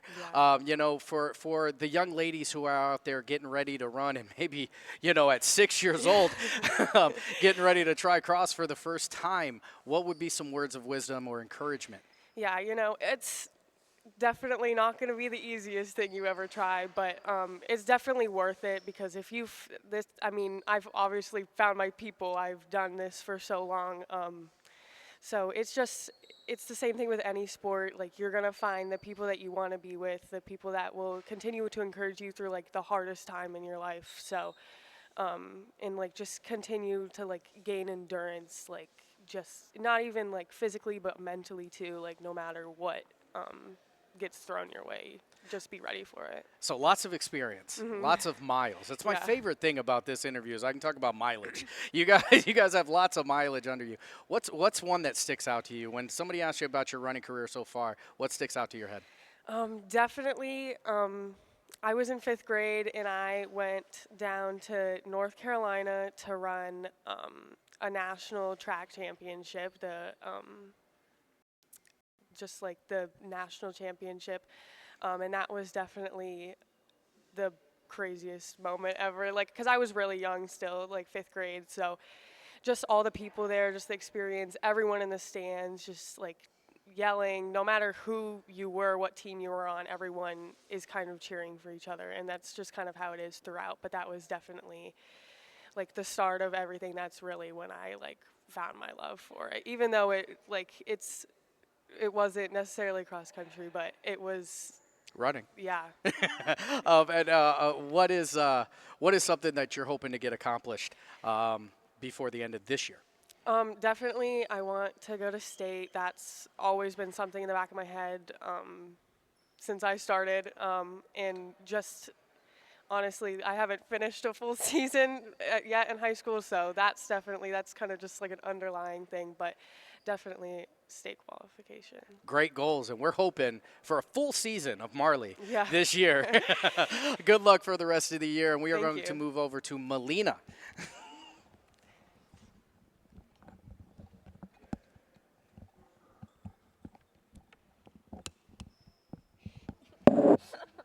That's all right. That's why they're adjustable. All right, Melina? All right. So what grade are you in, Melina? I'm in 12th grade. I'm a senior. So you're a senior, one of the upperclassmen on this great cross-country team. How long have you been running? I've been running since 9th grade. So since 9th grade, and another interesting, I guess, cross-country journey here as, you know, you probably started a little bit later than some of the other runners out here. So what initially brought you into cross-country? Well, I did volleyball 8th grade, and my my older brother, Josh, ran cross country that year. And, you know, I got introduced to the team that way. And then just after that, I didn't want to do volleyball anymore. So then my parents were like, oh, you should do cross country. So, you know, I was like, oh, fine, whatever, I'll do cross country. Because I was really adamant on, like, I'm not doing cross country. So, yeah, I did it, and I really found my people, I believe.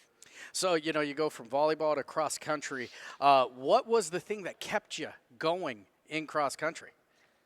Definitely the team. You know, I honestly love the team, and that's what made me stay here at the school in general is the team, because they're such a great team. You know, the people are great. I have my best friends here, and I would feel like hurt if I would just to leave them. You know, and I just feel great running, like. Yeah, I mean, there's, Yeah. you know, they talk about the endorphins that you guys get. I don't know that because I don't run that often, but I believe you guys get them. So, you know, you started in high school and that 9th grade year. And what was the biggest surprise that came with running cross country? how hard it was. Yes. Honestly, I felt like on certain days, like when I had hard days, they were hard, and I just was just like, why am I even running this sport? You know, why am I even doing this? And you know, but the easy days, they were like, I felt great, and I just felt like I'm doing this for a reason, and having my teammates there really helped to like push me through those like moments where I'm just like, I don't want to do this, you know. Yeah, at some point, the easy days start to outnumber the hard days, and that's what we're all hoping for. But, you know, here in your senior year, what are some things that you're hoping to get done goal-wise? Well, I'd really love to go to state, you know, so, and I'd love to bring my PR down to like closer to 20 minutes. So, you know, I'm really pushing it this year to get my time down. Outstanding. So for the young ladies who are out there and want to try cross country for the first time, whether it's at 6 years old or in 9th grade, what are some words of encouragement you would give them?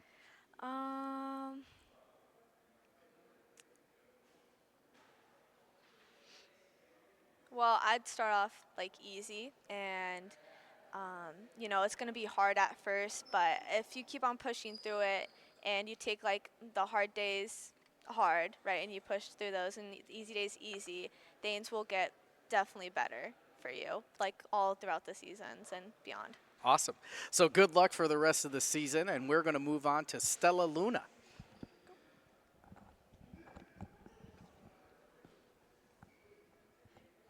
All right, Stella Luna, what grade are you in? I'm a 12th grader as well, so a senior. So another senior. We're going to end it on senior leadership here. How long have you been running? I've been running since sophomore year. So since sophomore year, even later yet, Yep. you pick up cross country in 10th grade. And what initially brought you into cross country? Well, to be honest, my main sport is swimming, so I swim for Lakeside. And I really needed something to stay in condition for swimming. So after doing a couple sports, I was looking for something, and my best friend, Milena, was doing cross country. And I already knew a lot of people on cross country, so I was like, hey, let's do it. Yeah, so another one of the cross country and swimming, probably the two hardest sports when it comes to endurance. But you know you tried cross country, and obviously very, very different than swimming. But what kept you going with cross country? Like Milena said, it was really the team and everyone pushing each other. Like, there wasn't much drama, and we were just all we were all suffering together, basically, like trauma bonded. I was like, okay, we got this. That's a beautiful way to put it. Trauma bonding in a sport that requires so much from you guys. But you know, what are some things that you're hoping to get accomplished here in this senior year? Well, I really want to bring my time down. Right now, I think I'm at like a 22, higher up there, but I want to bring my time to like a 22 flat, or even lower to like a 21, higher 21, but that's really my goal. And I also want to go to state.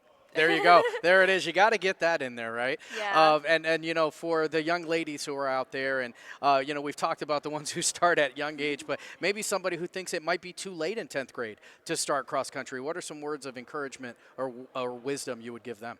Really, don't give up. Don't think about your first race, and don't think that your time that you start out with is going to be it forever. You're going to drop time like, I don't know, like ice. It's super fast.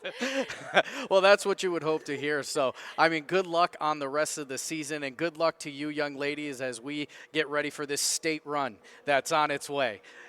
St. John girls cross country.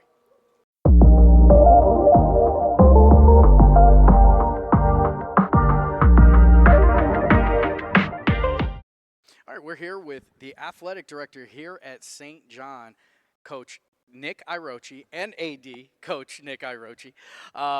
So, you know, you talk about the growth of athletics here at St. John during your tenure. How long have you been here? I've been, Sammy, you know, my family's been involved with St. John's since the 60s. I've kind of been through it all. I played on the state championship runner-up teams. I was here when the school almost closed. I've been through the good times and the bad times.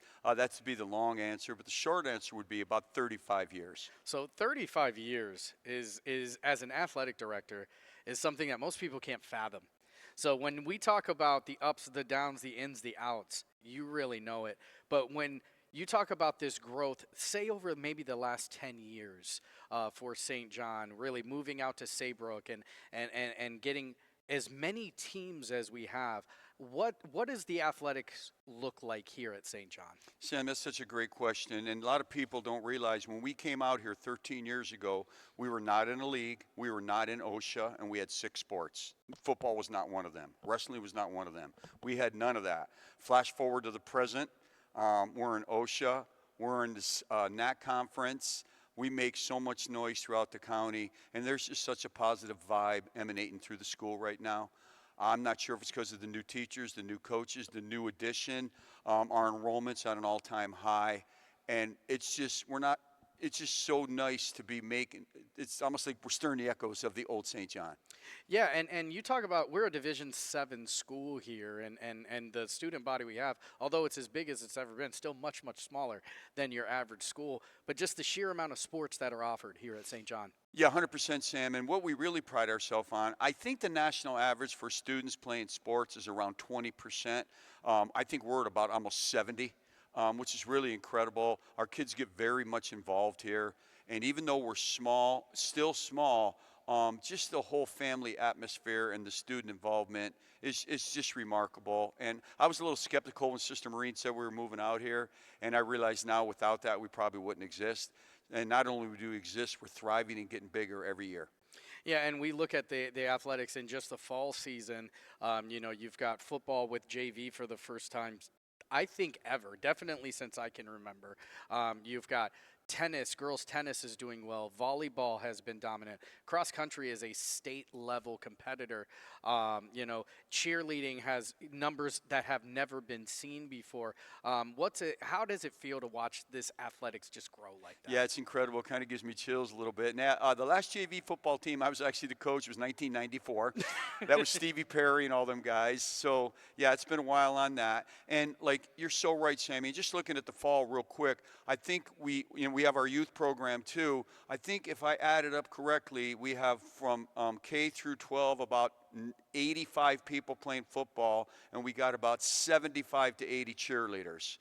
That's just the football part of it. Again, you mentioned our cross-country team, state ranked, our volleyball team doing what they do, hopefully going back to the regionals, winning a NAC, our tennis team, back-to-back county champs. Our golf team, they're always a threat every time they step on the course. So, yes, it's so exciting, and hopefully continues in the winter and the spring, of course. Yeah, and one of the great things about this school is I think you see, and it's not uncommon, but definitely more common in the Division 6 and 7, is the multi-sport athletes and navigating through that. How do you handle that with the navigation? Yeah, that's a really good question too, Sam. And again, we leave the kids, we just try to give them as much support as possible. We leave it as a family decision on whether or not they want to play one sport or two. And again, we have very few people that just play one sport. There's so many multiple sport athletes. And, Sam, if I can jump off the subject a little bit, we had never did the media day before, and Mr. Torres approached me about it. And, Sam, we can't thank you enough for what you do for our school and what you do for the county and the entire community. It's just incredible. And this is the world we live in now. And, it's all about social media, and you either jump on board or get left behind. And, again, I can't thank you enough for bringing us into this moment. Thank you so much. It's my pleasure. I love highlighting and promoting these athletes that we have here that are working so very, very hard. And, we talk about the athletes, but you as the athletic director, you get to really look and evaluate the coaches and how many great coaches we have right here at St. John. Yeah. I'm so proud of our coaching staff. They're incredible. Their record speaks for themselves. But honestly, Sam, winning is super, super important. Obviously, it was much better when you win than when you lose. But at the end of the day, our coaches are about just high-character people. And, again, the OSHA PSA is 99.5% of seniors will not play college sport. 100% of them will become adults. And we're just trying to produce good people. And, sports is part of that. And to see that. And as you guys, I haven't seen the end product of this media day, but our kids are so articulate and well-spoken.